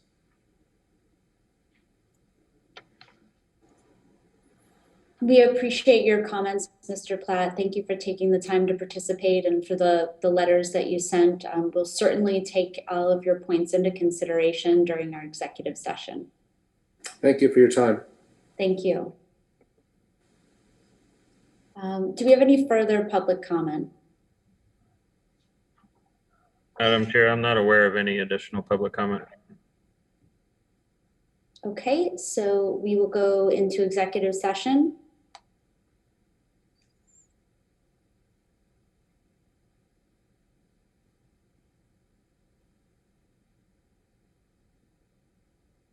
I guess I'll start. I mean, on the north facade, I'm not sure if you can step it back or not based on the existing building, but would we be able to recommend some type of landscaping at mature height and buffering that would protect the neighbor to the north? Absolutely. Again, and I think that's A fair request, yeah. Yeah, especially with any neighboring properties, our usual goal is for screening. So that's always part of the plan. And Mr. Laux, I apologize. You are offered an opportunity for a rebuttal if you'd like to respond to any of the points that were made. I think Frederic covered most of them. I think the only one I kind of picked up on is the rental comment, which I'm not sure. It's not being developed as a rental. Correct. Yes, exactly. And is there a construction staging or screening plan you guys could implement? Absolutely. Yeah, absolutely. I actually walked by the house on Belmont. I can't remember, but the screening that they've put in place is very effective, and I don't think that's required by the city, is it, Ms. Mittner? That's correct. No, that is something they installed to benefit the neighbors. So you might want to check on the lake block of Belmont. 223 Belmont. I'm sorry? It's 223 Belmont. 223. I think it was very effective and very courteous to the neighbors. I'll take a look. I think it's just for the builder, it's a matter of course that he does site screening especially during construction. And to the matter of parking, we understand it's an issue, and it's just going to be an obstacle we'll have to deal with, though we do have a very large driveway, and we'll just have to be I'm sure we'll have to be staged with the trades that there's not 6 trucks on the site. It's just like working in New York. There's only so much you can do. Yeah. So I'm sure he'll respectfully manage the site in a way that works with the neighbors and local ordinance. Bus them in. Yeah, bus them in, exactly. I'm sure there's a lot of on-street parking available on Dyer. Absolutely, yeah, actually. Yeah.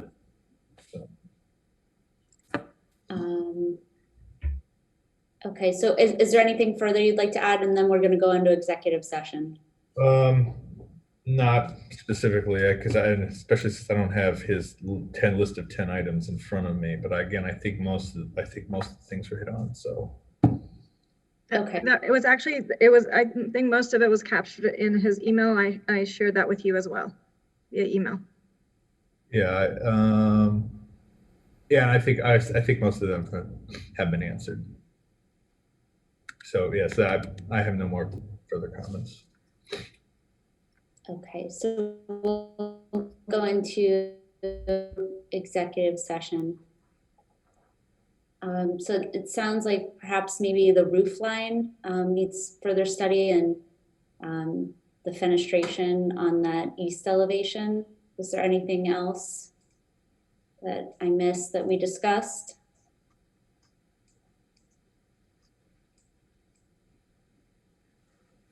Do you think that those items can be addressed at a staff level, or would you like to see it come back? I think it can be addressed at staff level.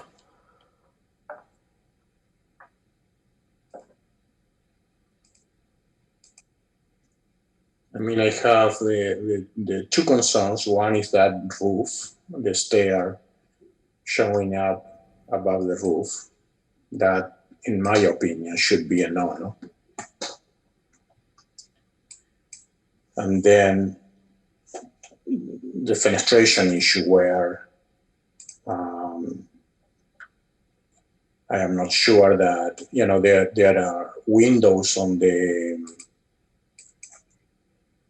north elevation, the ones on the east elevation that are being changed completely, also on the south elevation. So, I mean, in every elevation, I think that they are touching all the existing windows, right? So are we allowing that? If I may respond, Sure. I don't think we're changing many of the existing windows at all, and maybe some in the front, and sort of the bulk of it is on the north side, just because of the change in program. I'm looking to see on the south elevation. So on the east elevation, we have the issue of the entrance, which we already discussed. Yes. And then on the north elevation, I'm trying to find it. For what was that triple window that was? Correct, the triple window. And so I don't know how the board feels about that. And then we have the west elevation, and give me a second to try to compare with what was existing.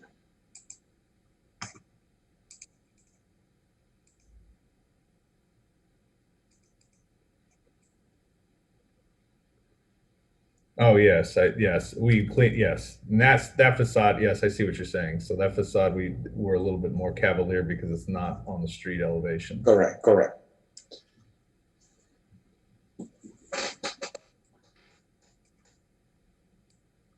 And then we have the one on the south elevation has that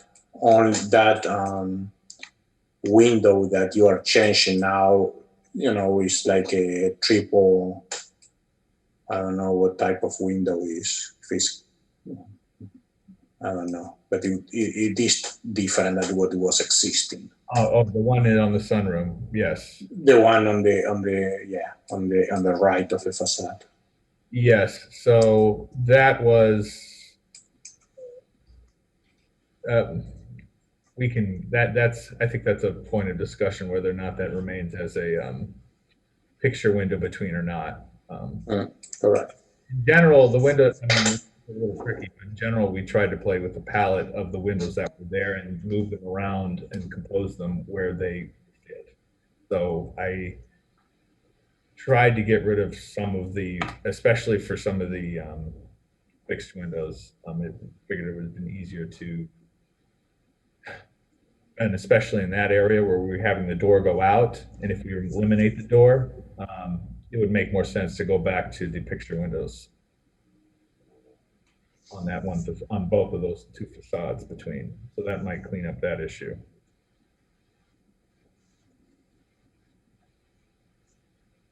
If that makes sense.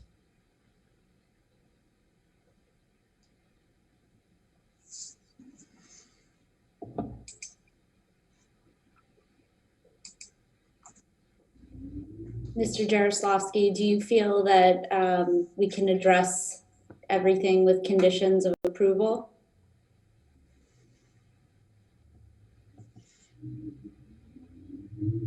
I would think so. I think that we can do that.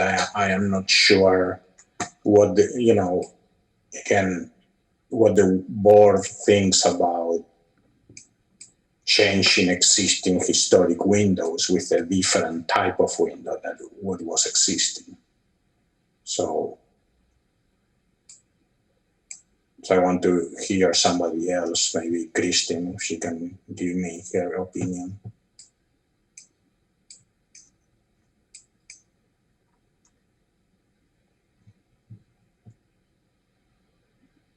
I mean, overall, any change in fenestration significantly alters the historic nature of a structure. It is a contributing structure. With that being said, I feel like in West Palm, we're fairly lenient with fenestration changes. Ms. Mittner, you are in support of the proposed changes to the fenestration for the windows. But I also heard the feedback from the board, and I thought that was those are modifications the applicant was amenable to making, as well as keeping like the triple windows on the north and just addressing it on the interior. So I think with tailoring it back, I think that'll be a good compromise and achieve both missions. Absolutely.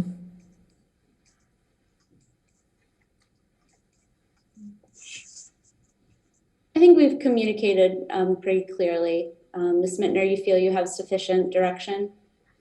I do, yes, thank you. So I guess our motions would be, our conditions would be to study the roof and that one, is it, I guess, where the stairs are located? And then removal of the terrace and the elimination of the French doors to maintain the picture window on the east elevation. I don't know if maybe they also want to look at the width of the window above the new entry door. Sure, we'll look at that. Sure. And then what was the one, I guess maintaining the ribbon of windows on the north elevation? Yeah, bringing that back, yeah. Okay. Did I miss anything? Was there any other points? Well, there are two conditions original from staff. So yes, those are in addition to those as well. Yeah. So I think that would be, is that 5 or 6? 5. 5, okay. So who wants to make the motion? Ms. Kelly, do you have the 5? I apologize. Actually, it's 6 now that I'm recounting. I'm missing one of them, Ms. Guy. I think my internet cut out for a moment. I have the large picture window maintained where the French doors are proposed, further study the roof line at the stairs, maintain the ribbon of windows to the north, and what was the final one? The width of the window above the entry is what I jotted down.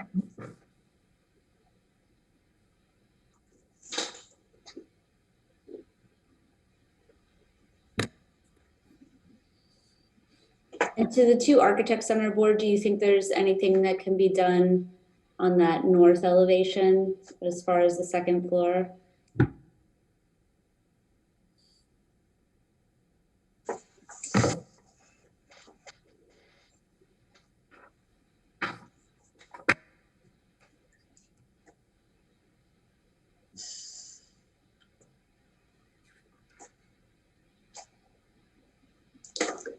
It would be nice to do something about it, some more articulation or, push it in or trying to differentiate it more. I don't know if it's doable. I don't know the consequences of that.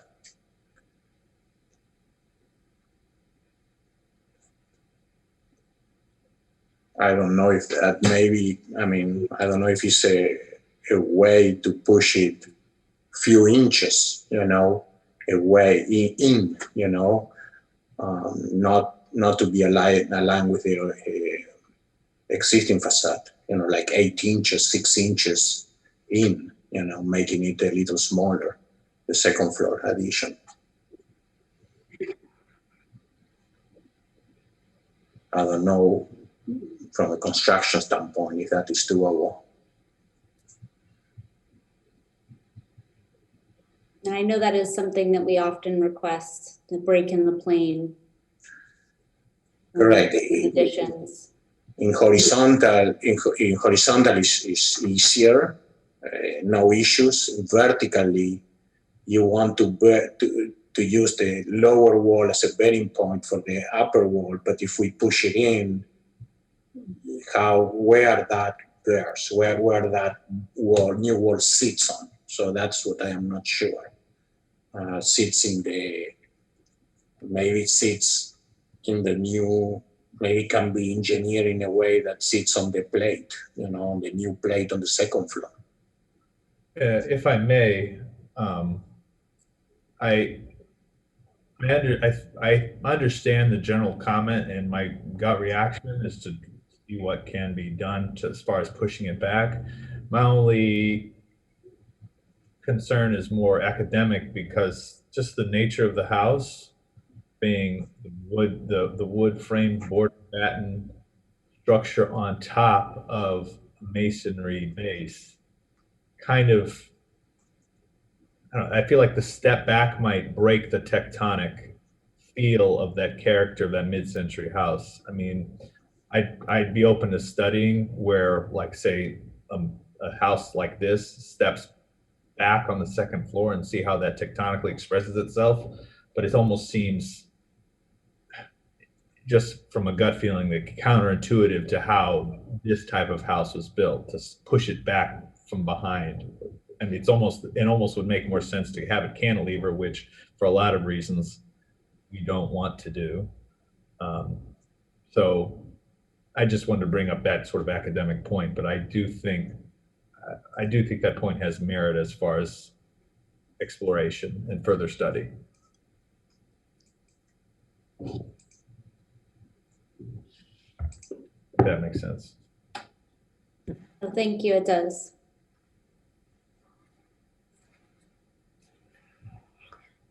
That did make me think about the window on the second floor, the picture window. Ms. Mittner, do you ever see a picture window on the second floor? Or is that primarily something that's a first floor feature? More a first floor feature, and I think one of the discussion earlier, the ground floor has 4 horizontal panels, and then the second floor has the 3. So if you added the Muntin detail into that center portion, it would become that triple window similar to what's over the garage doors, and it is already narrower than what's on the ground floor. So I think that's how it could be a way to differentiate it from the ground floor picture window. Okay, so I guess we could modify the one condition to look at to restudy the second floor windows on the east elevation, and just like bring them all together rather than adding another condition. We're trying to get you through so you don't have to come back. Appreciate it. No, I understand the discussion, so it makes sense. I think it was a good reference when you had the French doors, but now that they're eliminated. Absolutely. Looked at again. Okay, so are we ready to make a motion?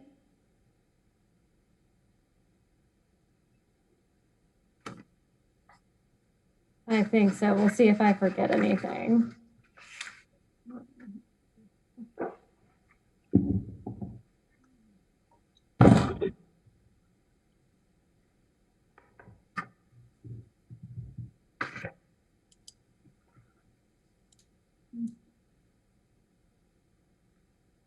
I move that the Historic Preservation Board approve application number 21-39 for ad valorem pre-construction additions and alterations, as set forth in section 94-49 of the city's zoning and land development regulations.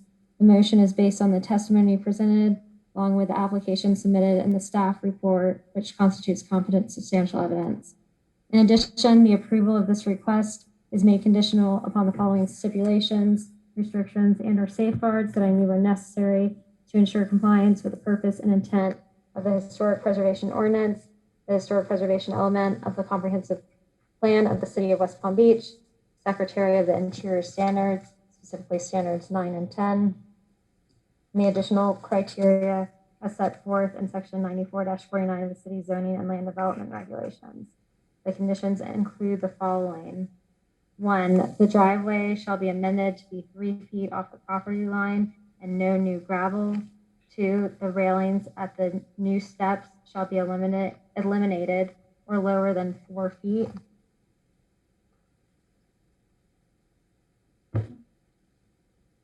Large picture window on the first floor where the French doors are shall be maintained. Further study of the roof line at the stair. Run 5, I think. Maintain the ribbon of windows to the north.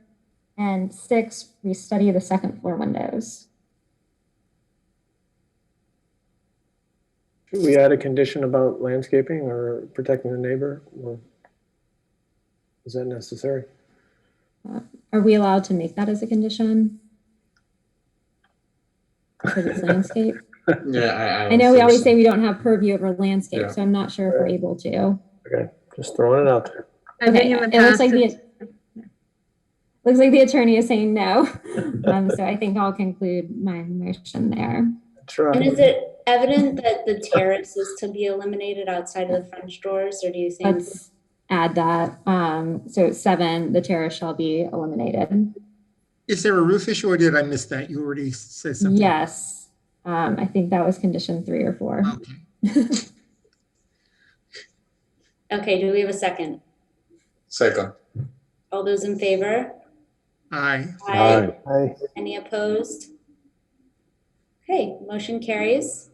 Thank you again for working with us. Thank you. Thank you. Great developments going in the neighborhood. I'm sure we'll see you again soon.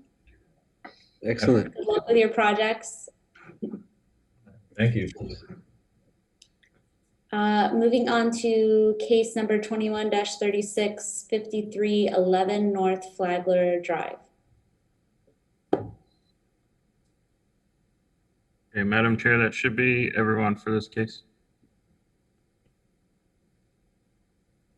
To unmute yourselves and raise your right hand this morning. You solemnly swear or affirm that the testimony you're about to give will be true. I do.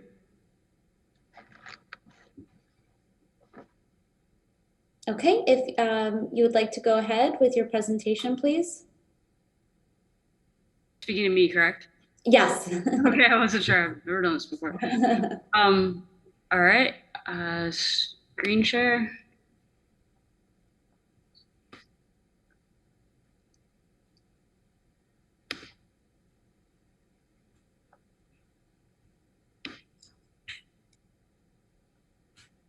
So first off, I'd like to thank everybody for listening tonight, and also thank Aaron for going over my application and everything, the time he put in for it. He got approval for the windows with conditions. I just wanted to address 3 of the conditions with the board. The first one is the requirement of clear anodized aluminum frames. I'm requesting white frames. I'm gonna go, and the second thing is I have an approval, but I have to have clamshell or Bahama shutters put on the house.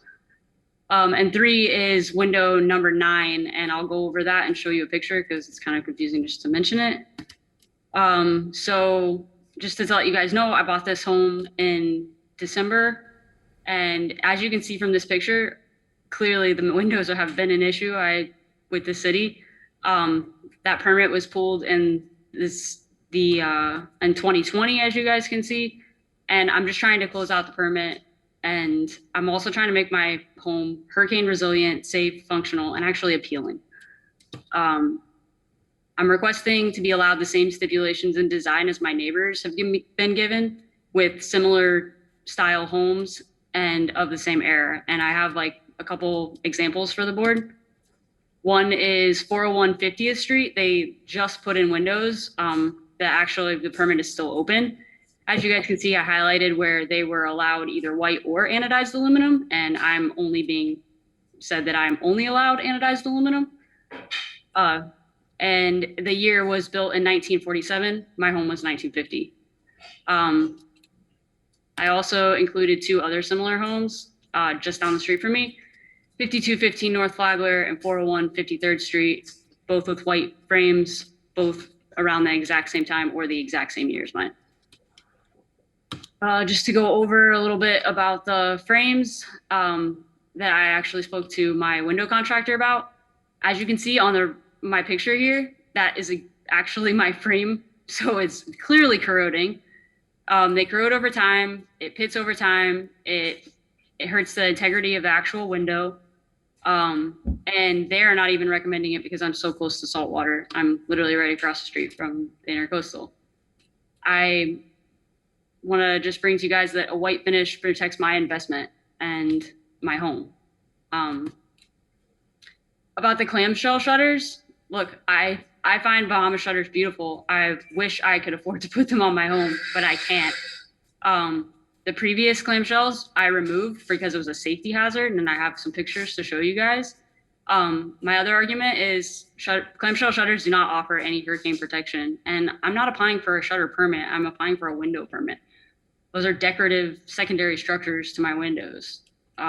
Here's a picture of actually these were taken from my inspection, my home inspection when I bought the home. As you can see, the front was completely falling off. I have the one on the side that would flap in the wind and completely falling off. They were all corroded and discolored. And the other one, the screws are not even fastened properly. Again, that's a hazard to me, my family, and anyone walking past my home. The 4-light pattern on window 9 that's being requested, all I'm asking for is either a 3-light pattern or to match that other window, which is, I believe, window 1 or something on my windows. If they're both in the exact same bedroom, there's no picture. That window, I'll show you guys here, has been switched out by the previous owner. I don't have a picture of the original window at all. As you can see, the window 7 to the left of it, they're both the exact same dimensions. So I'm either requesting to be allowed to look exactly like that window or be allowed to look like the 3-light pattern that is in that bedroom currently, just to match. A 4-light pattern doesn't match any of those except for that bathroom window, which isn't the same at all. Yeah, just thank you for your guys' time of listening. So. Thank you for the time and effort you put into your presentation. We appreciate it. Do we have any questions of Ms. Mason? I just have a question. So I understand correctly, the anodized windows are existing, and you're requesting to replace them with white windows. Is that what you're asking for? Correct. Okay. The existing is that picture. I'll show you that. That's what they all look like. They're. And the new windows, if white or anodized or whatever, they would be hurricane impact, correct? Correct. Okay. Thank you. Just want to point out, I'm a firefighter. I have to. My policy is there's a hurricane, I have 2 hours to prepare my home. That's why I'm trying to make my home hurricane resilient. Number 1, I believe in safety, obviously, overall. And number 2, I don't have but 2 hours to sit there and board up my house and be in Broward County to report for duty. Right. Okay, thank you. Any further questions?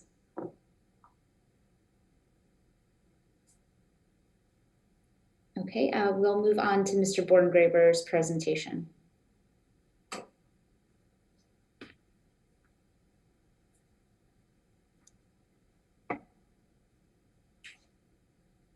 And just want to confirm everyone see the full screen of the PowerPoint. Yes. All right. So this is for 5311 North Flagler Drive. This is the project location. It is located within the Northwood Harbor Historic District. And today's request is for replacing existing doors and windows with impact products and a horizontal window and a single hung product with an white exterior frames. This is a contributing ranch structure within the Northwood Harbor Historic District, and just want to make it clear for the record that the issue, the reason why this is coming to the board tonight is not about replacing the windows from non-impact to impact. It's particularly about the window frame color as well as the window style. So this is the existing photo site. On the left, we have the east elevation, which is the front elevation, and on the right, we have the north elevation. Here are just photos of the existing site, illustrating the east as well as the north and the rear, which is the west, where window number 6 is. Here is the south elevation, which is split in half. So windows 7 and 8 on the left, and then windows 9 on the right. And this was the floor plan and aerial that was submitted with the application by the applicant. The proposal includes horizontal rollers. So right now, most of the windows are awning windows. There's some that are single hung windows, and those are transitioning to horizontal rollers in various configurations with various light patterns. And the proposal also included Lawson products for an horizontal sliding window, single hung, as well as French doors. The architectural plans that were submitted with the plan is inconsistent with what the rest of the proposal and the discussions with the applicant. These elevations show casement windows, which would be preferred and is a better way of replicating the single awning windows. Just going to go through these briefly. And so as proposed, it does not comply with the Secretary of Interior standards number 6 and 9. So therefore, staff was proposing these 5 conditions to bring the project into full compliance with standards 6 and 9. All windows and doors shall have an anodized finish. There are some properties that do have white frames. Those were previously permitted before the window and fenestration policy changed, as well as or already had white frames when they were already permitted. All windows shall have clamshell awnings or Bahama shutters. This is allowing the horizontal rollers to be installed, but still maintaining a character-defining feature of the era of mid-century. Clamshell awnings or a similar, though it's still different, Bahama shutters. And then windows 6 and 7 shall have a horizontal 2-light pattern on each panel. And then window number 9 having a horizontal 4-light pattern on each panel. And in the window schedule, it does indicate a horizontal 3-light pattern, and staff would be amenable to that. The fixed sill shall be repaired as necessary. And then lastly, all windows shall be sized to the window frame, match location within the window frame. Street-facing glass shall be clear, and non-street-facing glass shall be clear or clear with low E coating. Thank you. Okay, thank you. Questions of staff? Aaron, why do the neighbors not have clamshells if they're all built in the same era? Policy has changed. Historic preservation staff is trying to keep those elements, but those are readily just allowed to be removed at various points in time. And there's also some property owners who do a lot of research and indicate that structure isn't really meant to have that for the ones that do, but that is a defining feature, and there has been other applications where horizontal rollers have been approved. Is there anything historical showing that this house originally had clamshells? Because those don't look like they're from the 50s. They look like they're from the 80s and kind of falling apart. There is, we don't have a archive of that nature, so I don't know of any photos of shortly after the house was built. Could you please explain the permit history? I believe Ms. Mason was referring to an approved permit for window replacement. Absolutely. So that permit had actually not been approved. It was failed because sufficient information needed to be provided. So the current white windows that have been installed are actually unpermitted. Okay.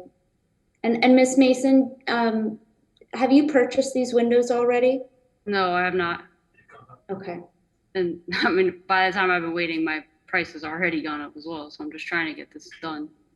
And like he said right now, the windows are currently installed, don't look like how you guys would want it to look. And I'm totally willing to make it mid-century modern. I like that style, but I'm just asking for you guys approved it with a couple conditions, and one that I can't do is the Bahama shutters. I just can't afford it.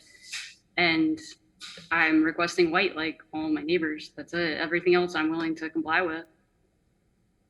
And are the replacement windows in white that are there, were you planning to switch those out or to match the rest? To match what the planning division requested with the muttons and. Okay. But the white window that's there, is that impact? No, I don't believe so. Okay, so that one's going to be replaced regardless? They have to be because they weren't installed correctly in the first place. There's you can hear the air coming through them. Okay.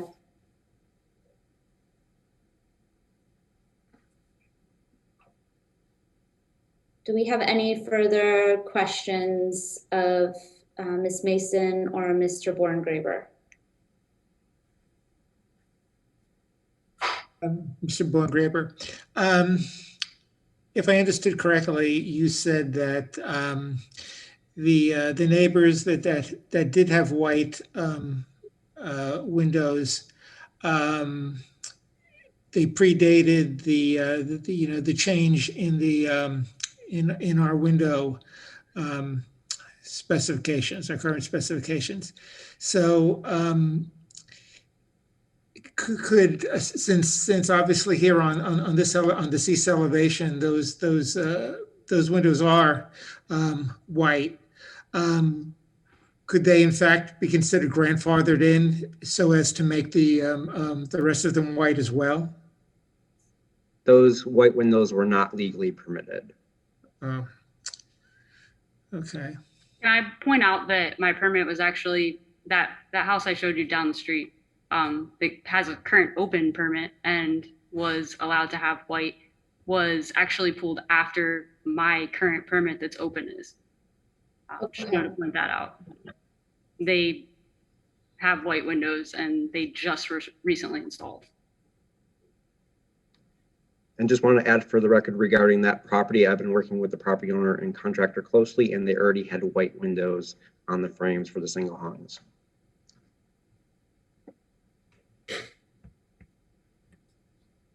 Okay.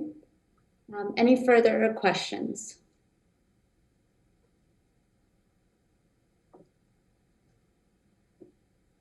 Do we have any public comment? Madam Chair, no one's expressed their preference to make public comment, no. Okay. Actually, Aaron, I have one more question. Why wasn't that the permit she's referring to? Were they required to have clamshells?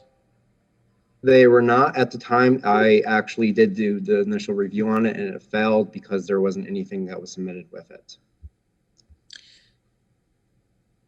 And since the applicant has indicated that she couldn't afford the Bahama shutters,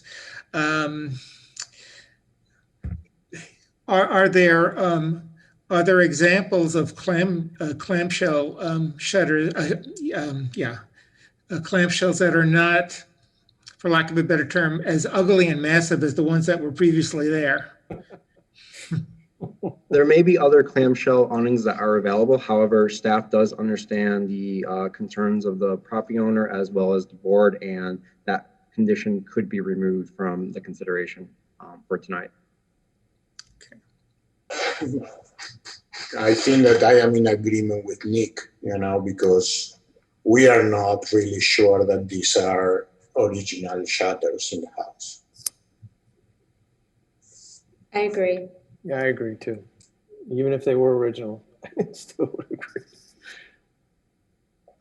Well, and I mean, yes, it's a feature, I guess a character defining feature on some properties, but I guess its purpose was to provide some form of hurricane or wind protection, which Right, exactly. with impact windows, it's not particularly functional. Exactly. So is everybody comfortable going into executive session? Okay, so we'll go into executive session. Could you please put up the conditions again, Mr. Bordengraber? Certainly.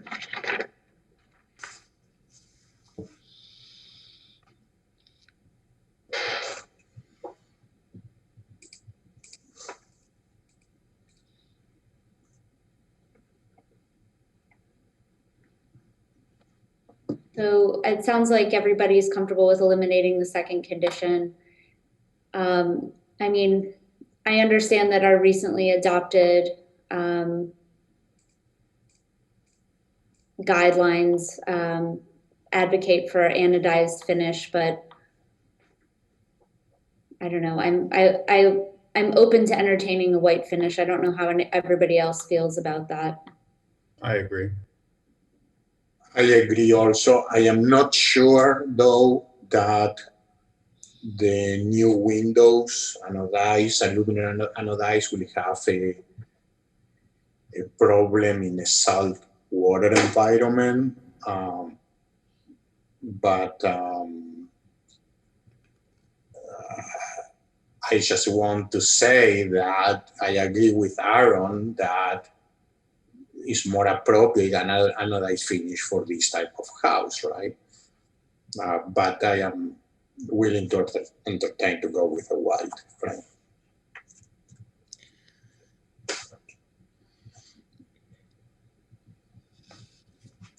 What about the condition number 3, that the applicant has issues also with that? Can somebody explain exactly what is happening with that? 6 and 7, I have no issue with.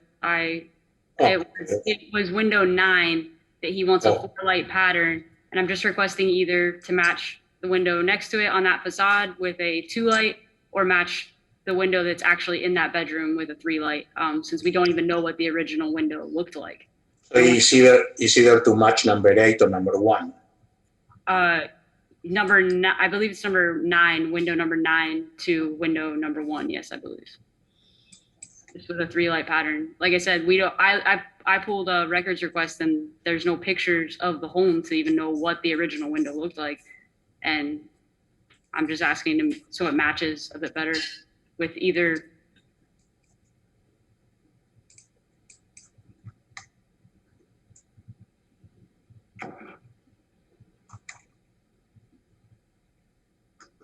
If I can just interject, I think that I'm probably in the minority here on the issue of number 2, requiring the clamshell or the Bahama shutter. But I just, there's these houses that were built, that was a feature of those houses. I know they were built to protect the windows from the hurricanes, but it may appear very ugly to many, but it was an architectural feature that was prominent during that period of time, and I recognize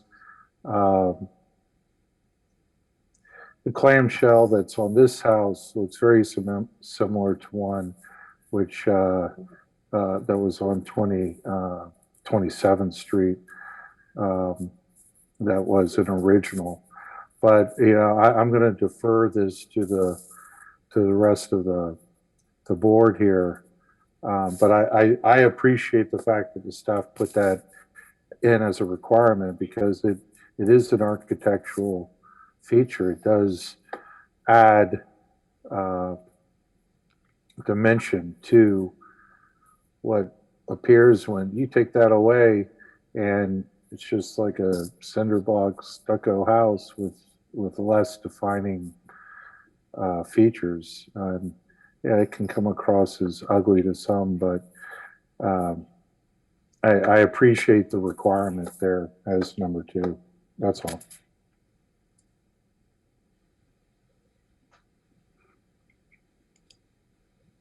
No, and I definitely respect those comments, and I definitely understand the reasoning behind it. I mean, we've all seen, nicer looking clamshell awnings in houses of this scale. I live in the same neighborhood basically, and just driving through there, I've seen clamshell awnings that were certainly more attractive, and especially now since the windows are going to be impact windows, so the clamshell awning would just be less functional in a sense and more decorative. I think you could get away with something, and as long as they're available on the market, that something that the applicant could find appealing. I could go along with Mr. Stanbaugh says.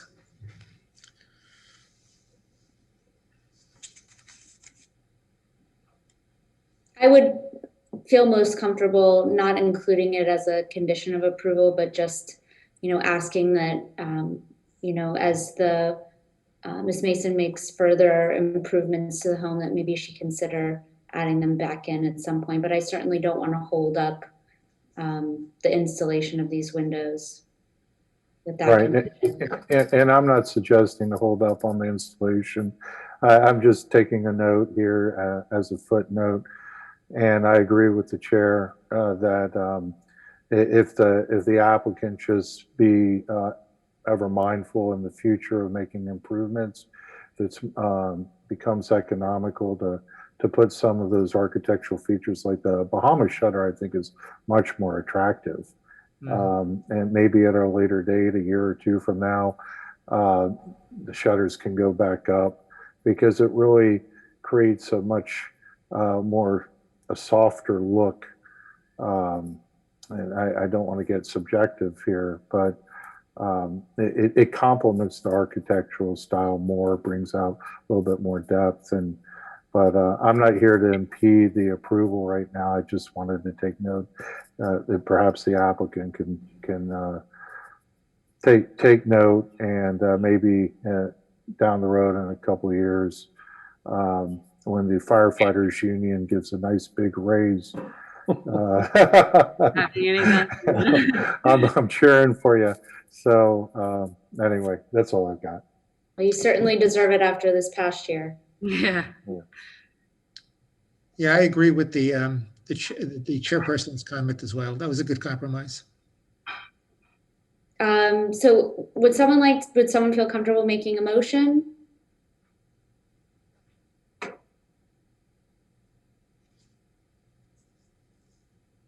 I don't think that we are clear. I mean, so is the applicant okay with number 3? Because she has a problem with number 9, with window number 9. So do we have to discuss and resolve that? What's the purpose of having a window that doesn't match the rest? I mean, is there something I'm missing that makes it a 4-light panel or pattern necessary? Like, does that add anything? Or are we just maintaining what's there? The 4-light pattern was based on what I could see from Google Street View. But staff is amenable to that being a horizontal 3-light, as that would match the front windows or the horizontal 2-light as well. And Ms. Mason, that's what you want, right? Is for it to match? Correct. Okay. So number 3, we could remove that requirement, right? The second sentence. I think so. Correct. In the proposal, the window number 9 is a horizontal 3-light. Sure. Okay.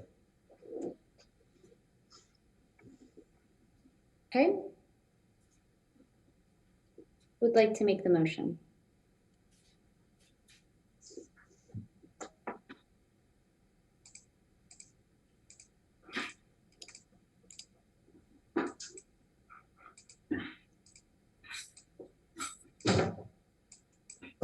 So I move that the Historic Preservation Board approve application number 21-36 for alterations, windows, in accordance with standard number 6 and 9, as set forth in section 94-49 of the City Zoning and Land Development Regulations. The motion is based on the testimony presented along with the application submitted and the staff report, which constitute competent and substantial evidence. In addition, the approval of this request is made conditional upon the following restrictions, stipulations, and or safeguards that I move are necessary to ensure compliance with the purpose and intent of the Historic Preservation Ordinance, the Historic Preservation element of the Comprehensive Plan of the City of West Palm Beach, the Secretary of the Interior Standards for Rehabilitation 6 and 9, and the additional compatibility criteria set forth in section 94-49 of the City Zoning and Land Development Regulations. The conditions include the following. 1, windows number 6 and number 7 shall have a horizontal 2-light pattern on each panel. 2, the brick seal shall be repaired as necessary. 3, all windows shall be sized to fit the window frame, match the location of the original windows within the window frame. Street-facing glass shall be clear, and non-street facing glass shall be clear or clear with low-E. Second. We have a second. All those in favor? Aye. Aye. Any opposed? Okay, motion carries. Thank you for working with us, Ms. Mason, and good luck with your installation. Thank you guys for your time. I appreciate it. Thank you. With that, we'll move on to case number 21-37, 917 13th Street, and I'm going to pass the gavel to the Vice Chair, Ms. Kellogg.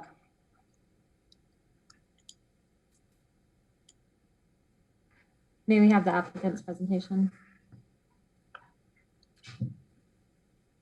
Ms. Kellogg, so everybody has been brought in. They'll just need to be sworn in. Wonderful. Raise your right hand and unmute, please.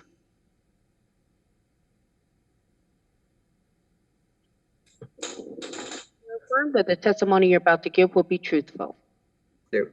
Yes, it will be. Can you hear me? We can. Okay.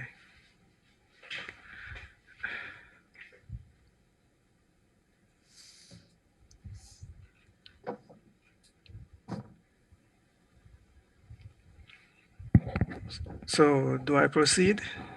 Yes, please start your presentation when you're ready. Okay. Aaron, can you? Absolutely. Let me bring it up.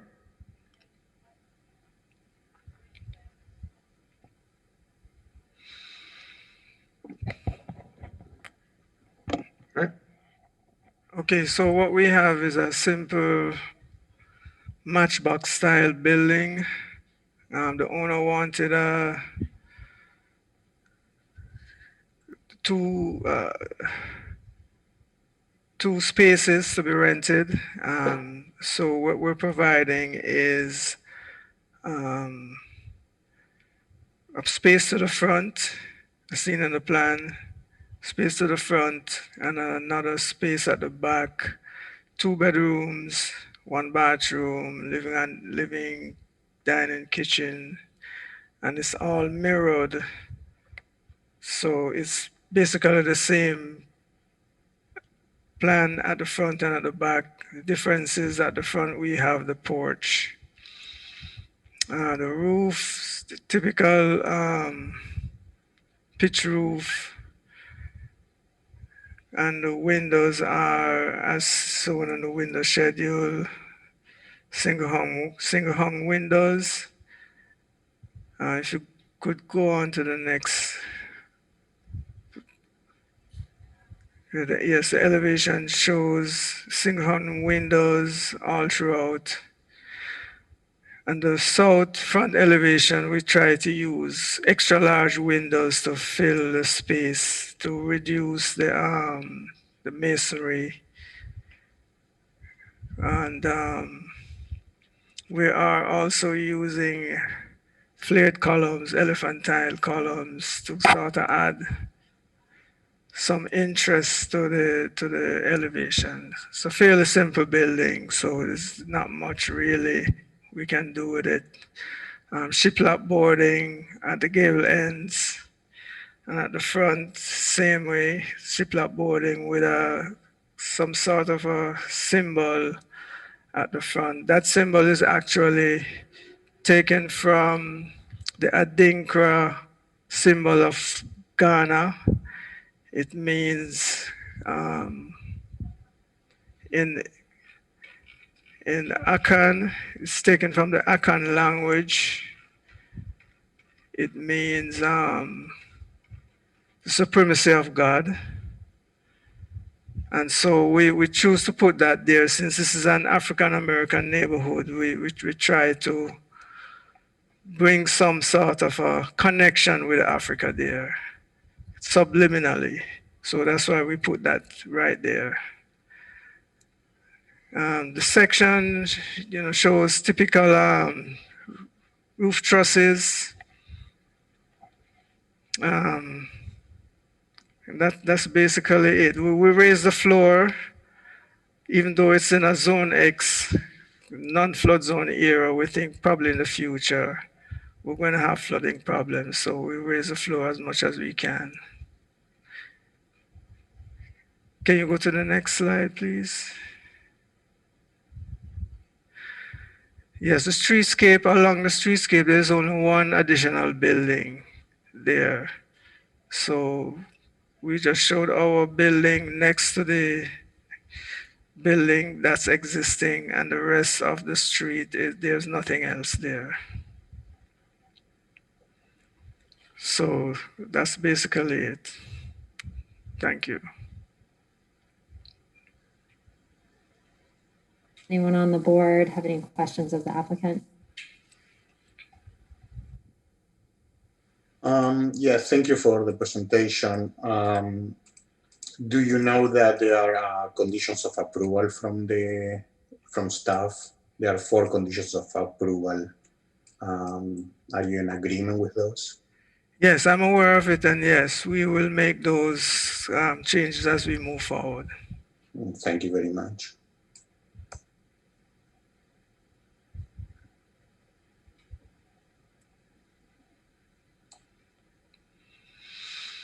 Are there any other comments or questions?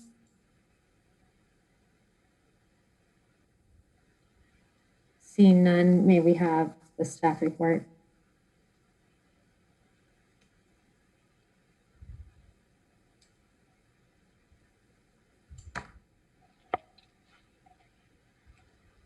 Aaron Borngaber, Historic Preservation Planner. Here we have the location highlighted in red. So the north side of 13th Street is only made up of currently having one property that has 2 buildings on it. The rest is either a vacant lot or is a parking lot. The buildings to the south do have, lots to the south do actually have a few buildings of several which are new construction. So this is proposed new construction of a duplex in a frame vernacular influence style with 2 units. The front unit does have its own front entry porch. This is within the Northwest Historic District. So the photo on the left is photo from 1989 of the structures that were originally there. And then the photo on the right is the site a few weeks ago. Here we have the property immediately adjacent to the west, and on the right, the properties immediately adjacent to the east. So here are the proposed site plan, roof plan, and floor plan. And as the applicant already went through, so there's multiple through-over one windows. There's the front porch with a gable face, decorative motif in the front, tapered columns.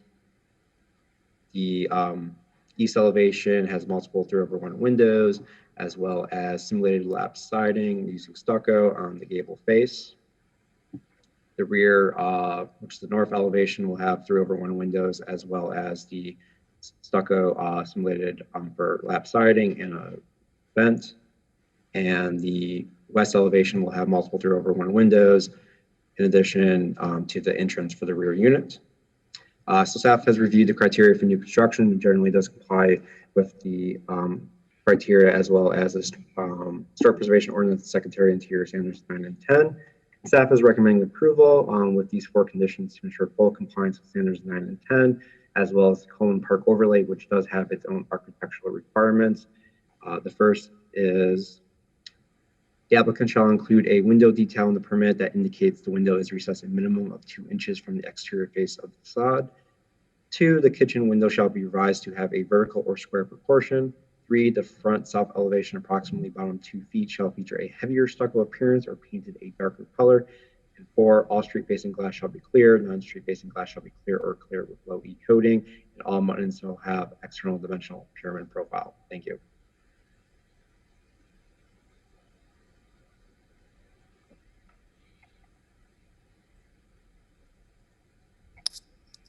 Thank you. Do we have any questions for staff?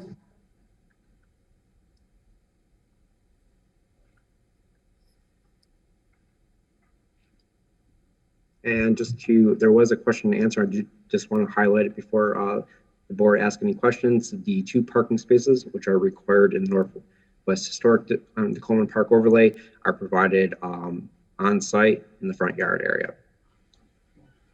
Thank you.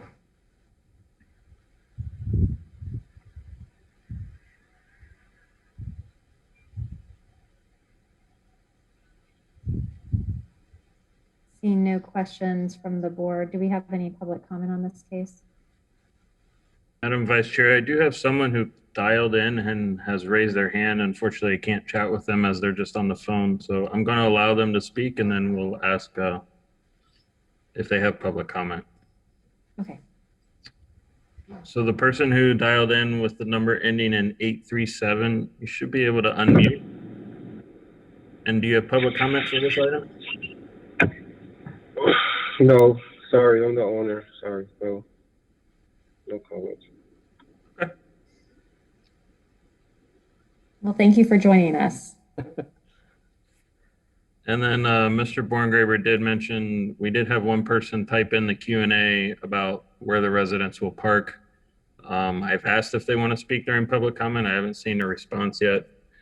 The only other question they had was when would construction start if approved? Does the applicant know the answer to that question? When construction would be expected to start? That will depend on the owner. I'm assuming he would start as soon as we got the permit to build. As a matter of fact, the owner also owns the next lot right next to what we're presenting here. And we did prepare plans for that also, but we decided to just go with this one first and see how the process goes so that when he's ready to do the next one, we'll know exactly what we need to do. Was that an alleyway in the back? Yes, that's an alley in the back. Okay.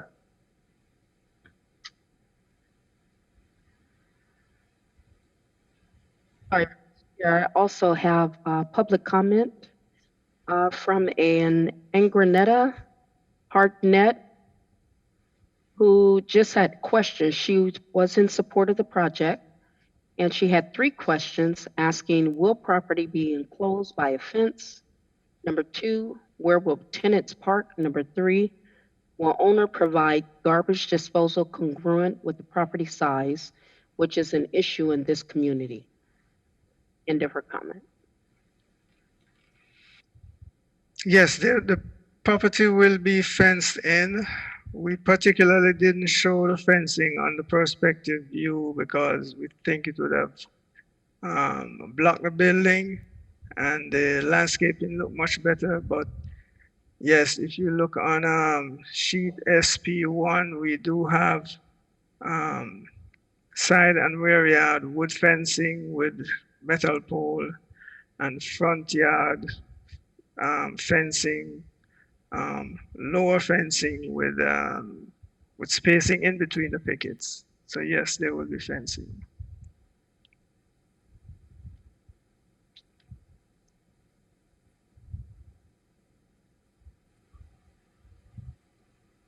All right, thank you. Any other comments from the board or public comments before we move into executive session? I don't see any other public comment, no. Thank you. So hearing that, we will move into executive session. Does anyone from the board have any comments or would like to go ahead and make a motion? My only comment is I think it's a smart idea to raise the house up. I think it adds to that bungalow style look, having an elevated porch in the front, but I think it's a good project. Those are my only comments. I agree.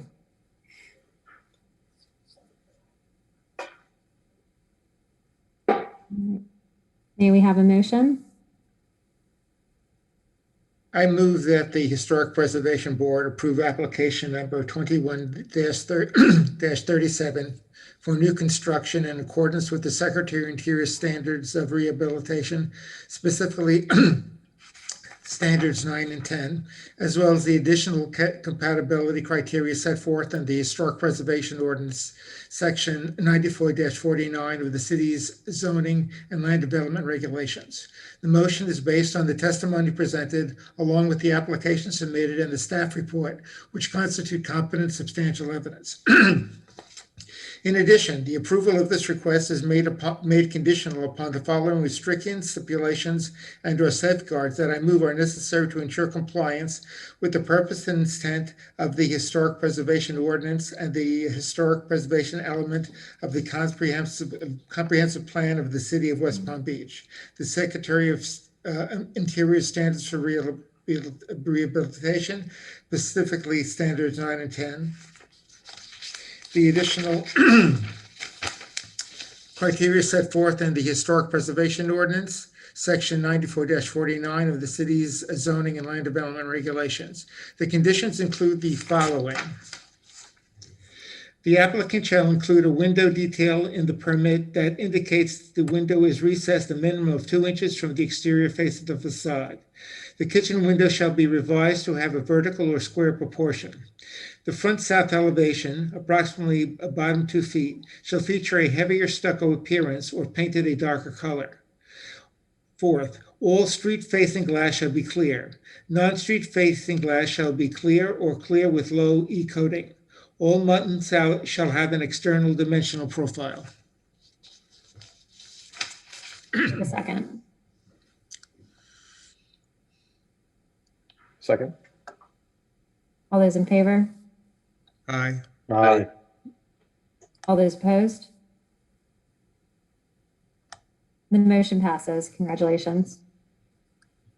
Thank you. All right. It does not look like Ms. Skyer is back with us, so we will continue to the next case number 21-38.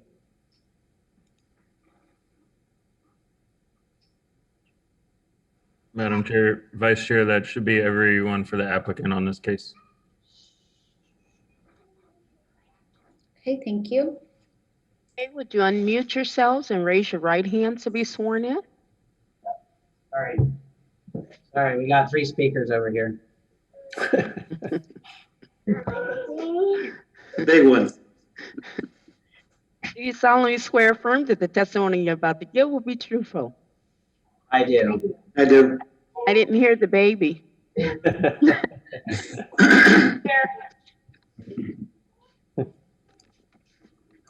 Okay, thank you. Mr. Gonzalez, will you be making the presentation? No, actually, I'm here supporting John at the end. I'll make a short statement. Yeah, so I'm going to start. Thank you. Let me just share my screen here. I'm going to speak first, and then I'm going to have my wife will say a few words, and then my son Luca, and then Mr. Gonzalez.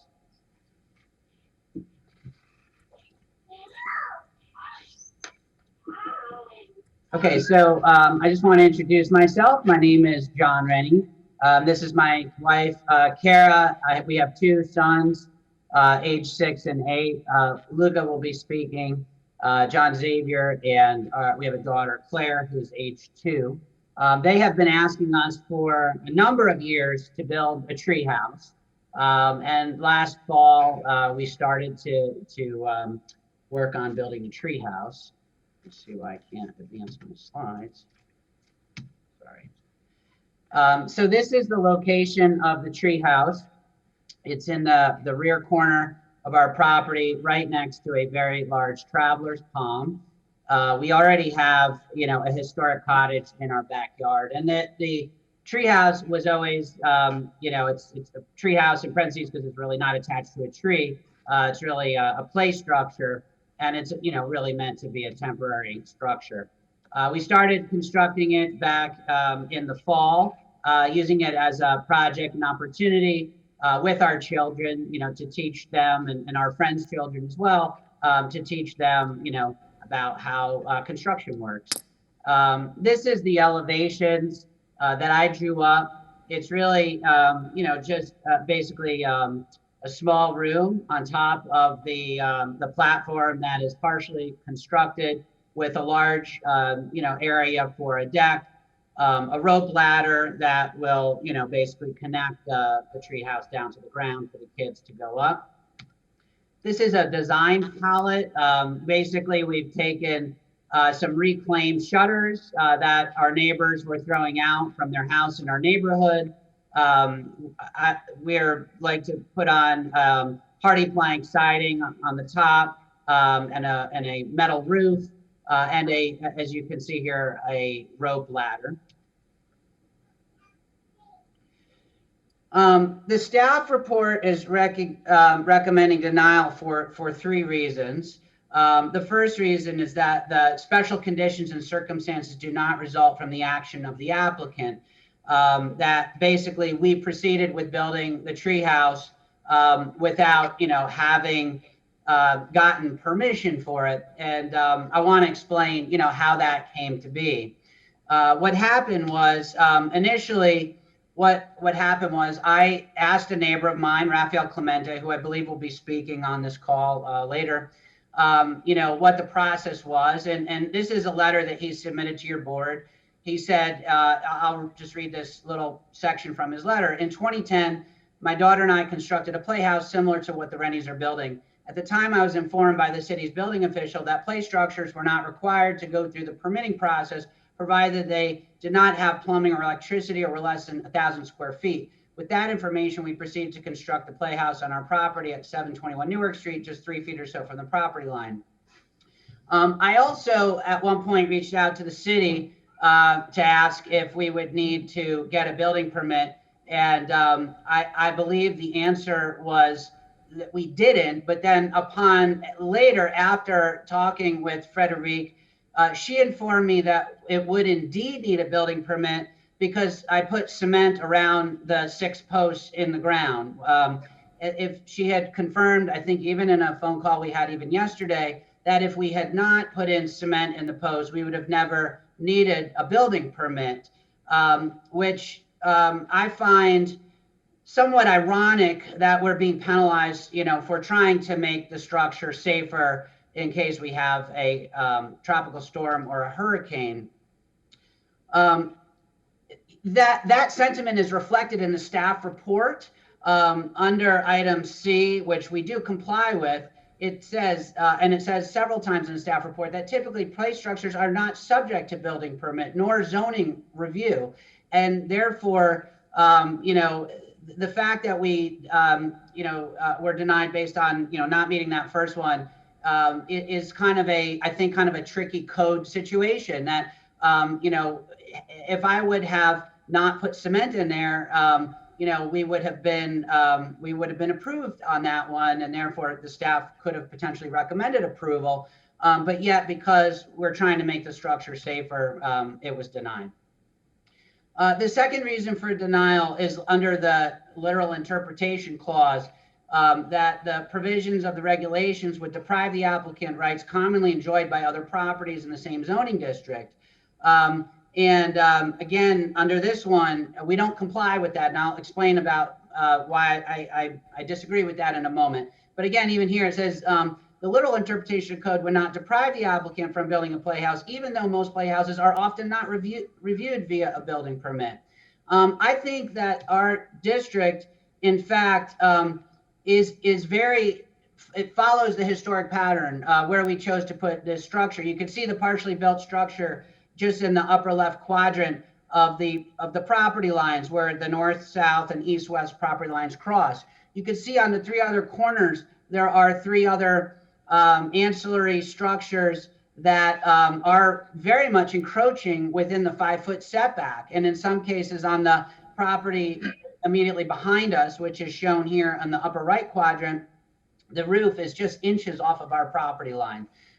The other 2, I'll have the dimensions here in an upcoming slide, but you can kind of see how it does mimic that historic pattern, and depriving us the right to build a temporary structure in this location is not consistent. In fact, if you look at our block here, you could see all the instances where the setbacks violate, or where the current structures violate the setbacks.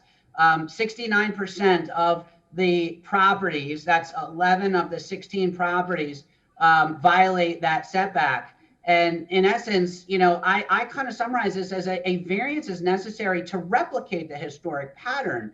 I actually think the city should review the variance law in Flamingo Park, because it is not consistent with the it's not consistent with the historic setbacks. In fact, the property immediately to the right of us has been on the market for about ever since we moved here 5 years ago. And part of the reason that that property hadn't sold is because there's 2 structures on that property. And if those structures were separated onto individual lots and sold individually, which they should have been, you know, it was basically the opinion of staff that that would violate variances and probably, you know, not be able to be approved.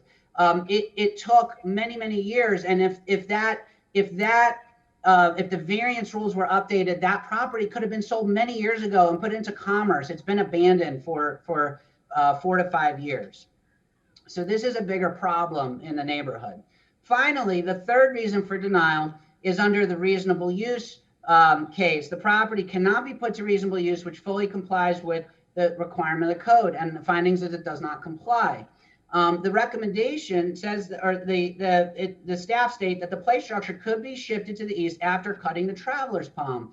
Unfortunately, the vegetation of our neighborhood are one of the key components that make the historic pattern and fabric of Flamingo Park.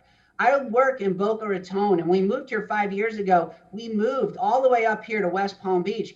In fact, because of the historic nature and because of the mature vegetation of our neighborhood. If we start to cut down vegetation that, as you can see here, is as tall as a telephone pole, and our backyard is very small. If we were to move the structure to the east, my kids would not have much room to play. We live in a pretty compact area to begin with. That traveler's palm has about 5 or 6 mature shoots that measure about 8.5 inches each, and it's about 6.5 feet in width. And I think it would just be a travesty to have to cut down this mature vegetation. And frankly, we appreciate the shade that it provides to our family as well. And so that's really not an option for us. We're not going to cut down this beautiful, mature vegetation, which is quite old.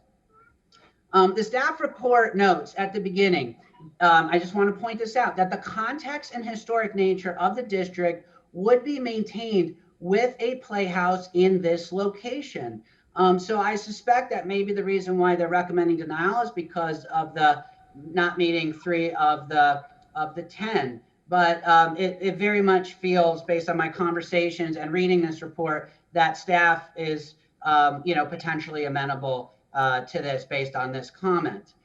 We received letters of support, and there was one letter from 2 neighbors in opposition. And I'd like to turn over the presentation really briefly to my wife, who's going to describe the opposition for a moment. Thank you.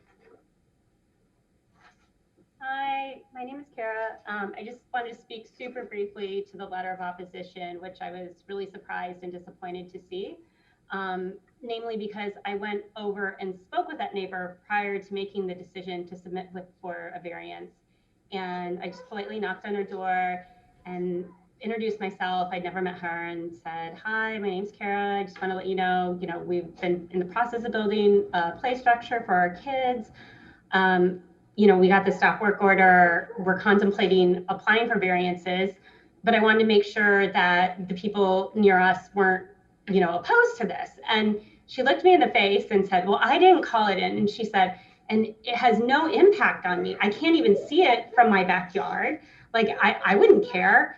So when I received the letter of opposition from Frederic, I was a little surprised and taken back, because she had told me to my face that this wasn't a problem. So I felt really disappointed that she was dishonest with me on that matter. So I just kind of wanted to really quickly speak to that, since I'm the person who spoke with her. Sorry, we're also trying to manage a 2-year-old. I'm just going to quickly go through some of the points in the letter of opposition. In the letter of opposition, there are a couple points. I want to address the key points in the letter. It states that here that they believe the easements and property setbacks serve as a function and are designed to give relief and access around built structures. There's a rhythm of design at the rear of the historic properties in Flamingo Park that demonstrates relief from the property line and turns and provides accessibility around the structures. I think I showed that, the rear property lines, on our block are more consistent with what we are proposing here. Each of the 3 adjacent property owners, if each of the 3 adjacent property owners were granted a variance to build a similar accessory structure in the setbacks, FPL would be unable to access the power telephone pole. I want to note that this is an aerial image right here, and you could see that there are already 3 other structures in that particular location. So I don't really understand that comment at all. You could see here that on the structure, on the northeast quadrant, that roof kind of hangs over just immediately almost to our property line. The structure is 3 foot 7 inches from our tree, and that tree is about a foot or so, from the property line. So it's really right on our property line. Her structure, which is shown in yellow in the bottom right corner of that center photo, is about 27 inches off of that property line, on the side property line, and her rear property line is 4 feet 9 inches from that fence, which is on that property line. And we had a surveyor out here recently. Our other neighbor, Maria Karina, who is, really the most impacted individual, who has spoken in favor of us and been very supportive, her structure is 29 inches. Okay, they all violate that setback. The utility pole is not on our property. You can see here from the 2 images that the utility pole is on Maria's property, our next door neighbor, and FP&L has no issue accessing that utility pole. There is an old utility pole that is immediately behind our property that in essence defines the property line, but that utility pole is no longer in use, and it's not it doesn't even go all the way up. It's less than half the size of the existing utility pole. I also point out, again, the setbacks on her side, again, saying that we don't meet this structure, but yet her own property does. And interestingly, in doing some research, I discovered that she built a gazebo in her backyard that takes up, a good chunk of the backyard, certainly larger than the play structure that we're building. And I looked under the Development Services permit database, and there does not appear to be any permit for that gazebo. It's a little bit grainy to tell from Google Earth, but it appears in the 2011 image that there was a tree there, and by 2017, the gazebo appeared. So, do I have an issue that she has a gazebo in her backyard? Absolutely not. It doesn't bother me one bit. I hope people in our neighborhood could enjoy their backyards. The issue I have is that she fabricates a lot of the facts in her letter to your board. And finally, I'll just kind of end in the opposition letter stating that she states that the relationship of buildings to each other, setbacks, fence patterns, and other landscaping together establish the character of a district or neighborhood. I couldn't agree with her more on that particular point. In fact, that I should have put that in my application to begin with, because that helps to correspond to the federal Secretary of Interior standards. Mr. Rick Gonzalez, who's a colleague and a friend, came over to our house this morning and looked around, and he made some good recommendations that we are willing to move forward on. Number one is that we're willing to put a timeline on this as a temporary structure. My wife and I spoke, and we feel that 3 5-year periods to be periodically reviewed with the city, so that way our youngest child can be, kind of a 17-year-old by the time we take it down, would give us more than enough time. Or if we sell the property, we'll demolish it before we sell the property. We would remove this old block wall to create more space on the eastern side, and we'd be willing to move our back fence line further back to the property line, which would give us a full 30 inches to be able to get around it. And so with that said, I would like to have my son Luca just, no, just go ahead. This will be pretty quick. Is he your associate or your son? He's my client. Hello, my name is Luca. I've been asking my parents for 4 years to build a tree house, and finally at Thanksgiving we started. I have had a lot of fun building the tree house with my dad so far. My mom and dad explained to me that we may have to take the tree house down because it's too close to our property lines. I hope this is not the case. My brother Johnny, sister Claire, and I are looking forward to a treehouse. But I also like to play tag, ride our bikes, and play soccer and baseball in our backyard.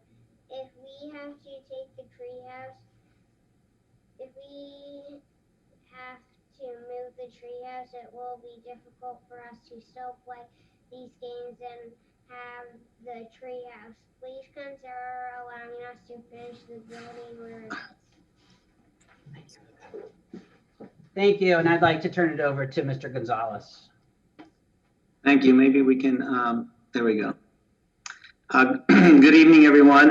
My name is Rick Gonzalez. I'm the president of REG Architects. We're based here in downtown West Palm Beach, and I'm a historic preservationist architect involved at the local, state, and federal levels. Of course, when John Renee called me with this very important case, I had to say to him, yes, that I would help. First of all, because it brought back memories of my youth. I remember growing up in historic Shenandoah in Miami. If you're familiar with Miami, it's a neighborhood to the southwest of downtown. And I remember when I was about Lucas's age, about 8 years old, my cousin John, who was 14, built a tree house for me on the property line next to our historic house my father had next to the adjacent historic house. And then very sadly, when we left at the age of 12 for Costa Rica, we sold the house and we demolished, the tree house. And a very quick side note is my cousin John passed away. His funeral was a week ago Monday. And my parents are very old now, and my mom brought back an amazing memory. She says to me, it was me and my brother. My brother Ed is, some of you know him, 13 months apart, younger than me. And Ed would love to hang out in a treehouse, and he would always say to my mom, "Mom, can you bring me my peanut butter and jelly sandwich to the treehouse? Because I really don't want to get down," right? And that's what tree houses are about, right? They're an instant memory, and who would think that maybe 50 years later, which is a historic period, right? It can make an impact on our lives, and a very short impact. Historic places and historic districts are more than just about a house or a detached garage apartment or a play structure. It includes landscaping, historic landscaping. It all creates the wonderful sense and uniqueness of places like Flamingo Park, I raised my children, 4 of my children, for a while in Flamingo Park many years ago, and they used to have their treehouse on top of a garage apartment. So, you know, it comes in different ways, right? The idea of this play element, which is what it is, it's a temporary use. The children will grow up quickly. It's very similar to, you know, other families that might have a jungle gym or a swing set. Setting it in concrete, though, is a very smart idea. You know, we have stronger and stronger storms now. I inspected the structure. It's very well built in place. It's got 6 columns instead of 4, and it's got a little bit of concrete to hold it in place. So every time we have a storm, the Renees don't have to worry about the thing flying off into the neighbor's adjacent area. It also has been designed in a way that it will not impact the neighbors to the south or to the west. The siding, the plans, if you saw the elevations, are going to have siding on the south and on the west side, and the opening and the ladder, the rope ladder, on the east and the north side, which is on their property. So I think that's going to give everybody a lot of privacy. There was also a comment by one of the neighbors that that God forbid, you know, there's a power line right above it, and these kids are going to get electrocuted.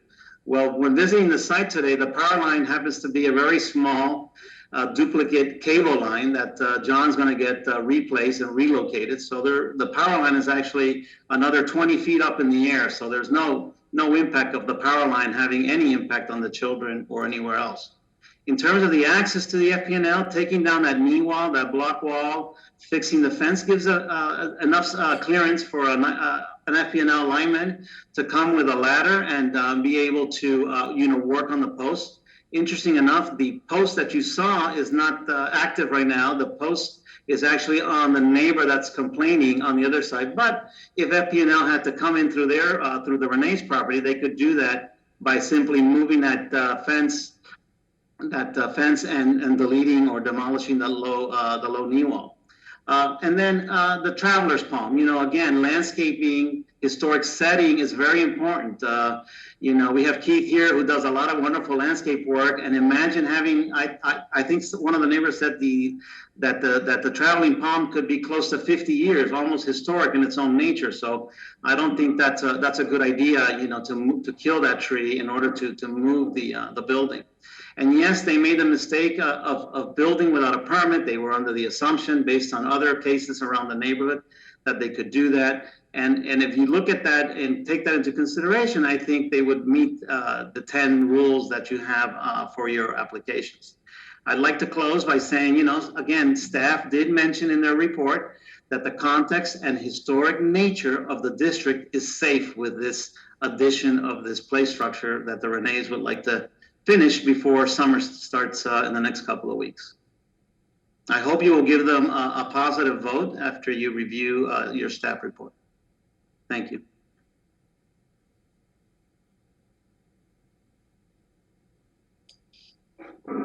Thank you both very much. It was very comprehensive presentations, and we appreciate your son's comments as well, and the effort that he put into preparing and practicing great public speaking experience. Ms. Mittner, would you like, do we have any questions before we go into the staff report? I just have a question. Isn't this a planning and zoning issue? We're talking about setbacks and easements. May I address that? Yes, please. Okay, thanks.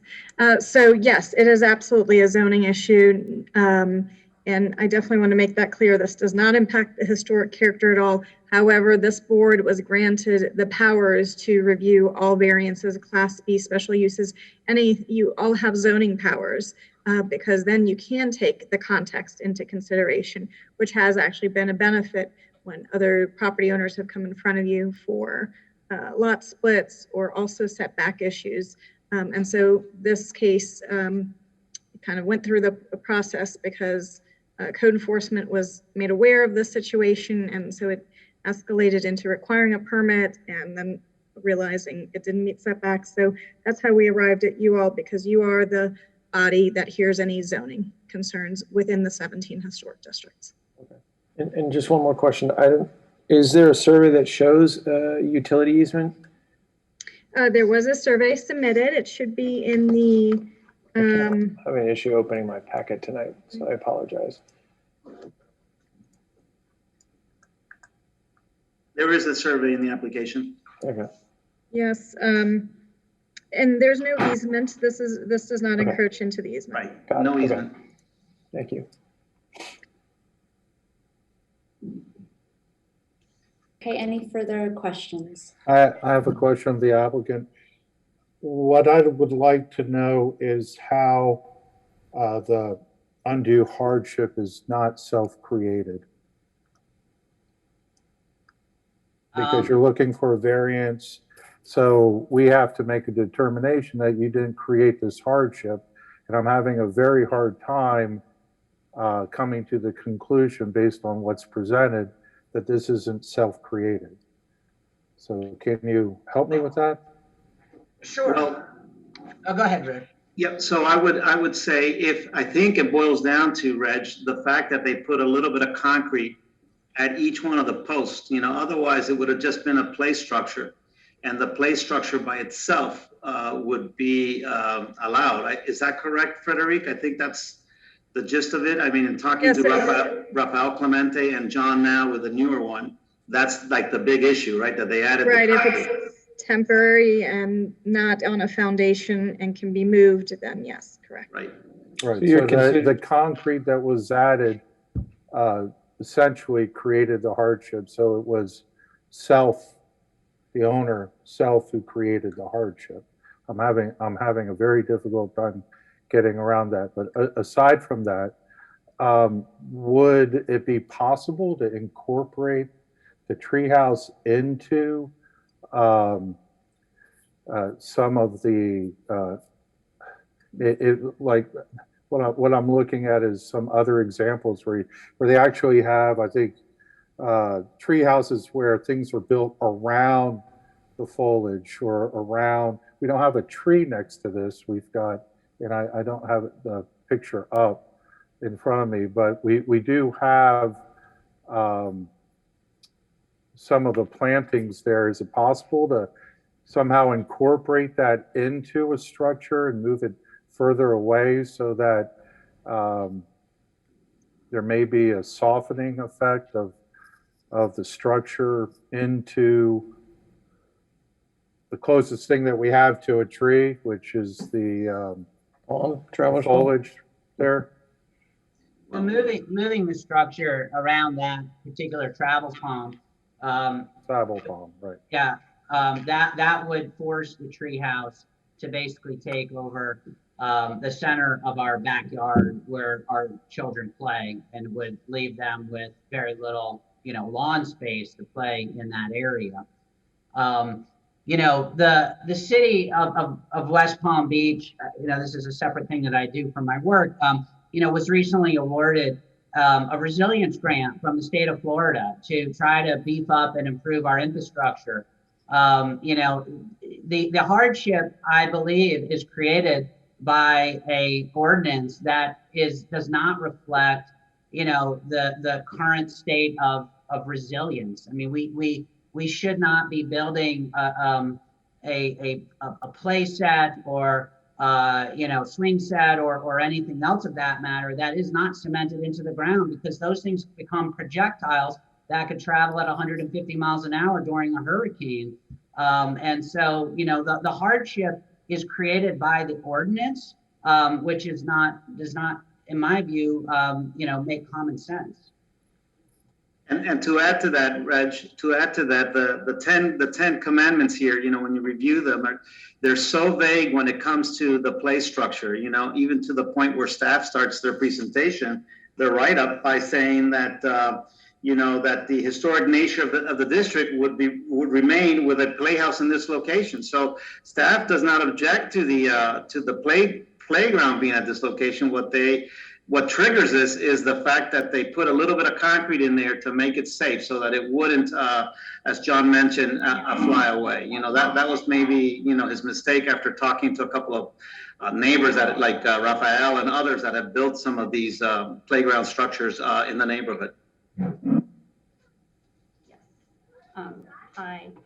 I just wanted to speak to this a little bit. Because I didn't get whether or not John mentioned this before, but there are other families within the neighborhood that have been granted variances for structures, not necessarily for a playhouse, but for other structures on their property because they had a pool, for example, and they have full electrical and things. What we want is just to be able to have both a place for our children to play, as well as for them to carry on the existing activities that they do.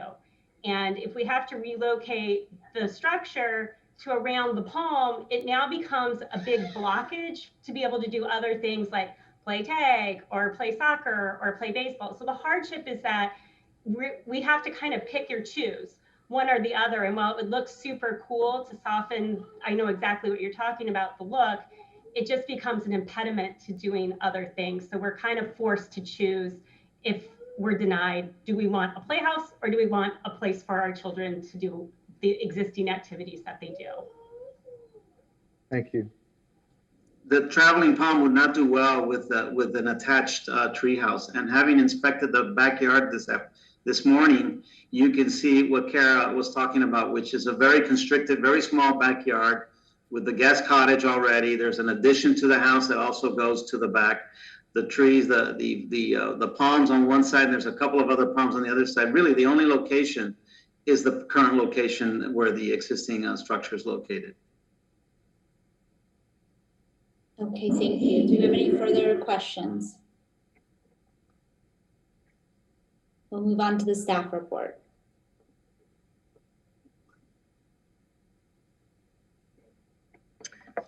Okay, thank you. Frederick Mittner, presenting case number 21-38 for accessory structure setback variances at the rear and the side at 710 Sunset Road.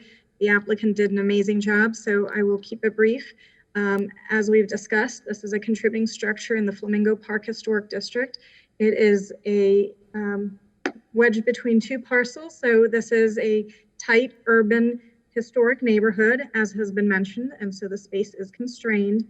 And so what they're requesting for is a 3-foot, 6.25 inch west side and approximately 3-foot 2-inch south setback variance. This again is a small lot, 0.1436 acres. And so to accommodate the play structure that was constructed under the assumption that no permit was needed, it would have needed 5 feet at the rear and 5 feet on the west side. You've seen some images of the elevations and the under construction, and again, its location, and there is already an accessory structure here. This is the primary structure, and so it would be way back here. It absolutely would not be visible from the street, and so it has no impact, again, on the historic nature of this district. Coming at it from the south side, this is the neighbors to the south. This is the pole that was referenced before and the half one. So the structure falls on their property behind this hedge, behind this pole. It's roughly that side. So neither street, Avon nor Sunset, is the structure visible from the street. However, because this is a zoning matter, not a historic preservation matter, and we completely agree with creating memories and having these dynamic, unique neighborhoods, the actual zoning standards, the variance standards found in section 9438D6, as has been discussed already, staff is concerned that 3 of them are not fully met in terms of, again, the actions of the applicant, the literal interpretation, and the reasonable use. So even though we feel this is a great complement to the district and the property, we can't support it from a zoning standpoint. Thank you. Okay, thank you. Any questions of staff? Staff, is it possible? Oh, I'm sorry. I was just going to say, and as you, I just want to note, in the packet, you do have that joining neighbor, Maria Karina, who submitted a letter of support. I also received a letter of support from the property owner to the east, Kyle Waters, and a letter of support from Rafael Clemente, whose letter I'm happy to read into the record, but I believe he's also online this evening to speak in a minute. So it was 3 letters in favor and a single letter with 2 names on it in opposition. If I may, just regarding the concrete and the feet of the structure, is it possible, Frederic, if we could, or if they could put down concrete footers and just be able to brace with some type of bolt, movable, make it movable where they could put it in place and then essentially bolt it to the footers so that it remains movable? I think we'd be stretching it there. I think if anything, taking the temporary nature into consideration would be better. And the commitment from the owner to remove it after a certain time period.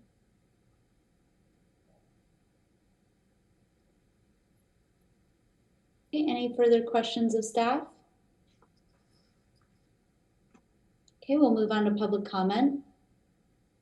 Madam Chair, I do have one voicemail that I will play at the end, but I do have Rafael Clemente, who I will bring into the meeting. Just 1 second.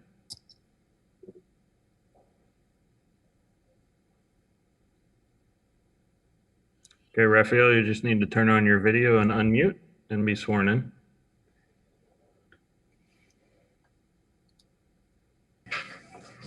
That the testimony you're about to give will be truthful. I do. Good evening, everyone. Good evening, Historic Review Board members, Frederic, John, good to see everyone. I just would like to know, I assume I have a 3-minute time period? Like a comment? I mean, I'll encourage you to read my letter if you've received it in your board packets to the members of the Historic Preservation Board. You know, Mr. Rennie, John Rennie and his family and Rick Gonzalez made an ironclad case, in my opinion, as to why this is a completely reasonable request. You've heard from staff, this will have zero impact on the nature of the neighborhood, on the character of the neighborhood, the historic district. You know, if there's anyone in our state, if there's anyone I've known in my profession as an urban planner that's done more to fight to protect our neighborhoods and our historic structures and the character of them, it's Rick Gonzalez.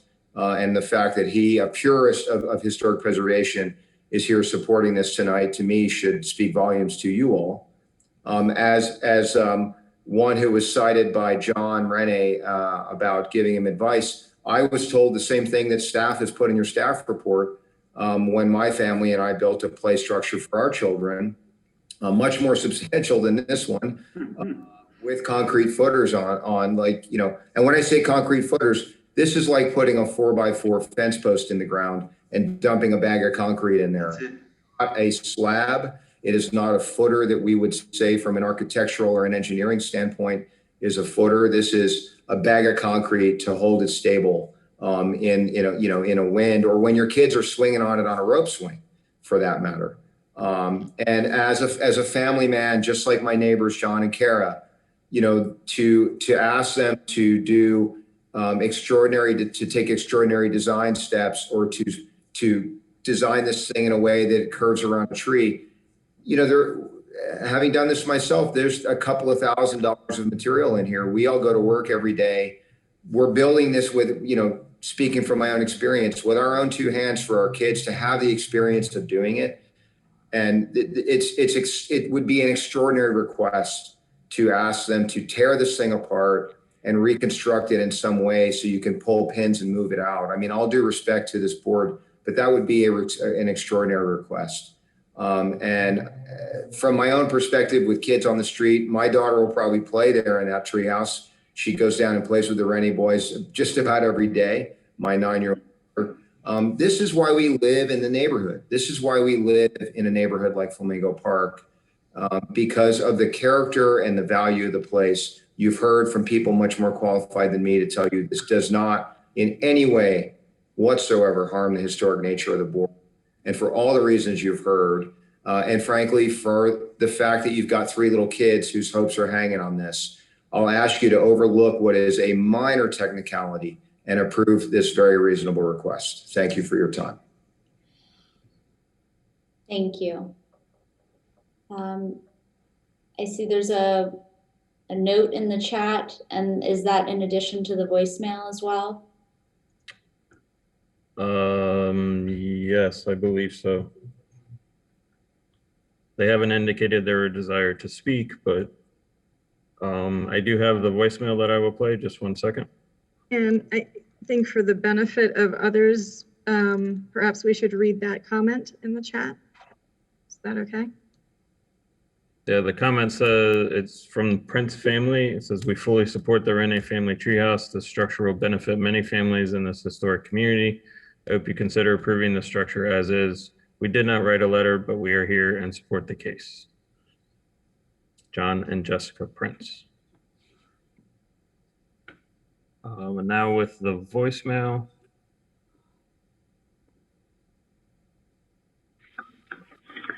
Hello, this is Marie Cariana, M-A-R-I-E, last name is Cariana, C-A-R-I-A-N-N-A. I live at 714 Sunset Road, West Palm Beach, 33401, and I'm calling about case number 21-38. This is the variance request for the temporary children's playhouse. First of all, let me just say that I am the next door neighbor to John and Kara Rene, and I want to say that the whole idea that this is actually a public hearing is a waste of my taxpayer money and everyone's time. This is a play structure that is smaller than the structures that are already in that corner, including my cottage and another structure kind of corner to mine, and the fences. And this is absolutely not a hindrance in any way to getting close to the SPL pole. And there is absolutely no power line proximity of any concern. Bottom line here is, this is a kid's playhouse. We need to be supporting good parenting in our community. We need to support the healthy development of kids in our community. They will be the ones paying our care when we're older by their tax dollars. And they're the ones who are going to be taking over as parents to the next generation. So it behooves us as neighborhoods and as a city and as a country to do the right thing here and not harass parents for doing a good job. This is not a problem. There should absolutely be no issue on the setback variance. And all I can say is let these people do what they need to do without burdening them any further. If you want to speak to me, my number is 504-319-7429. Again, I'm the closest neighbor, and I can't wait to see the kids play.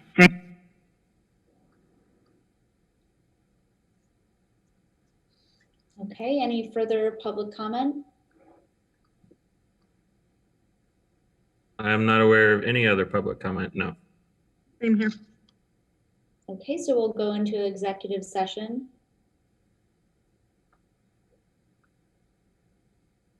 Yeah, I hope this doesn't sound naive, and I would direct this to our architects. It would seem like it would be really a simple matter to just remove the concrete. You know, a few whacks with a sledgehammer should. I mean, it's recently poured, and it won't stick to the wood there, so it could come out.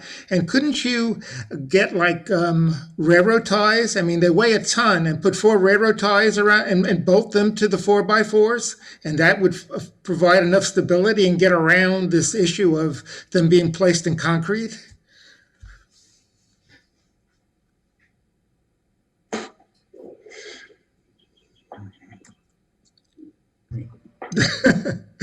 Like I said, naive. I think that, I'm sorry. Go ahead.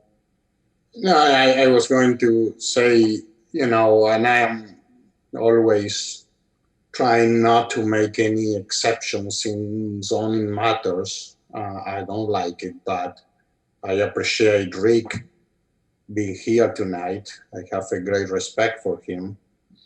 And also, I don't know if you all saw the final letter that we received from the applicant, where he is proposing making this to be, like he said in his presentation, to make it to a timeline of 3-year periods where they can review the structure. So I think that the fact that this is structured to the ground, I think that is just a technicality, and anything else that we could do doesn't make any sense. That is, in my opinion. That is just a technicality. I wouldn't object to having the post, attached to the ground in some way. I don't disagree with that. The foundation that's in place is not a structural foundation. It's stabilizing it, making it a little bit safer. Listen, the structure's 14 feet tall, 10 feet long, 5 or 6 feet wide. So, a good strong wind could take it away. It's easily removable. And, like Keith says, it's just some concrete on the ground that this structure can be cut anytime and removed with no issues at all. I don't think it's much different than concrete and a fence post into the ground. That's exactly right. It's very standard practice. I agree it's a technicality. I think in principle, I understand this is not a hardship. It's self-imposed. I think Mr. Sambaugh makes a good point, but I think as a preservation board, we have, very important things that certainly make an impact on the historic character of our.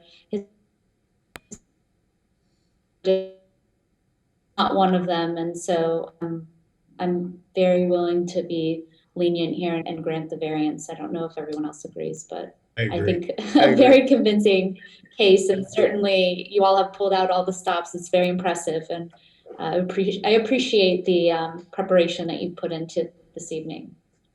Listen, the kids not only learn the construction end, they're learning the political end. Right. I think that's something to say here. And I don't want to be the stick in the mud or the impediment for the children having fun in Flamingo Park. I would love to have a little tree house there on Florida Avenue where I live, and it would be nice to have something. And I think parents need to be parents and be able to rear up their children, and the caveats that come with that, the forewarnings. It's just that this is like a gray area here, because we spend so much time in the building industry creating greater restrictions. We spend so much time with how we have to have certain ties and everything as the hurricanes come through. And my first hurricane here was in '79 when I was 12 years old. And we're just going to have to trust the parents to remove this and as needed when hurricanes come through, because this is a structure. The difference between this structure and a fence post is little children aren't sitting on the fence. They're going to be playing on this structure. And but I'm not the parent, I'm not the parent, and the parents are the ones that need to keep watch and protect the children. And that's not our job. So I just wonder whether or not Raphael's going to give them a DDA grant. I mean, I think it's at least worth $500. I think we need to submit an application, because I think they're doing a great job. And I really appreciate the presentation. You all worked so hard on this, and that kind of love and time and energy really is very meaningful for those of us who have children, because you're really setting a great example to show how much you care to do this. So just keep an eye out when the hurricanes come, because we don't need flying 2x4s. That's all. Thank you. Okay, with that, would someone like to make a motion? And I believe there's specific wording for granting a variance in the packet. I just Ms. want Hare, to yes. clarify that if you're granting a You're cutting in and variance, out. it does have to meet all of those standards. So I hope that you can find a way to put that on the record if that.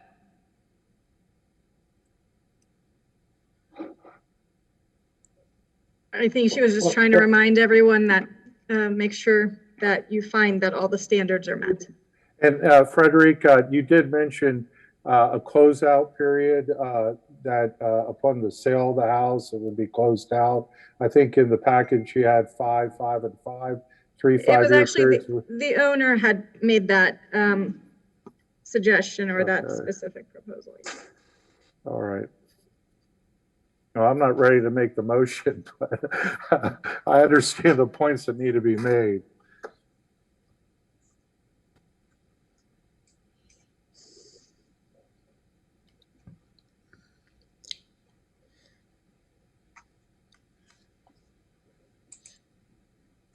Okay, it's page 252 in your packet.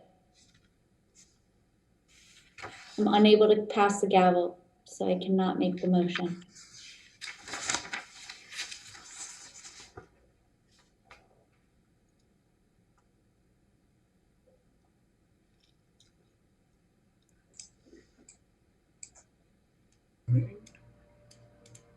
Do we just read it verbatim?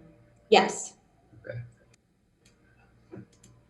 I move that the Historic Board grant application number 21-38, a request by John and Kara Runny for a variance from section 94-304 of the Zoning and Land Development Regulations, which requires an accessory structure to have a 5-foot setback in the historic single-family high-density SF 14-C2 residential zoning district at 710 Sunset Road.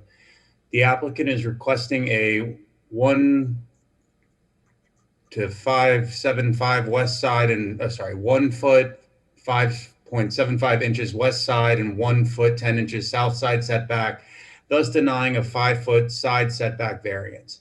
The motion is based upon the testimony presented along with the application submitted and the staff report, which constitute competent substantial evidence. The Historic Preservation Board hereby makes findings of fact that each of the 10 criteria in Article 2, Section 94-38, Section D6 have been met for the variance.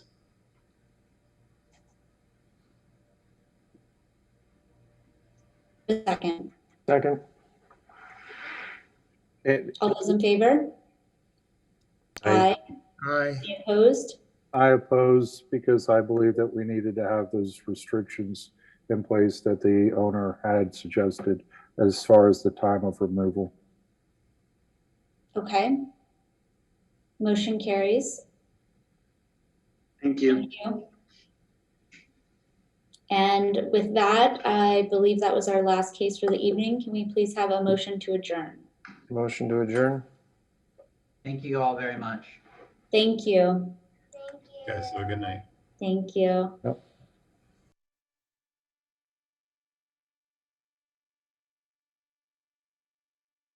In favor? Aye. Aye. Okay, I assume none of you are opposed. Have a good night. Thank you. Thank you, everybody. Good night. Thanks. All right.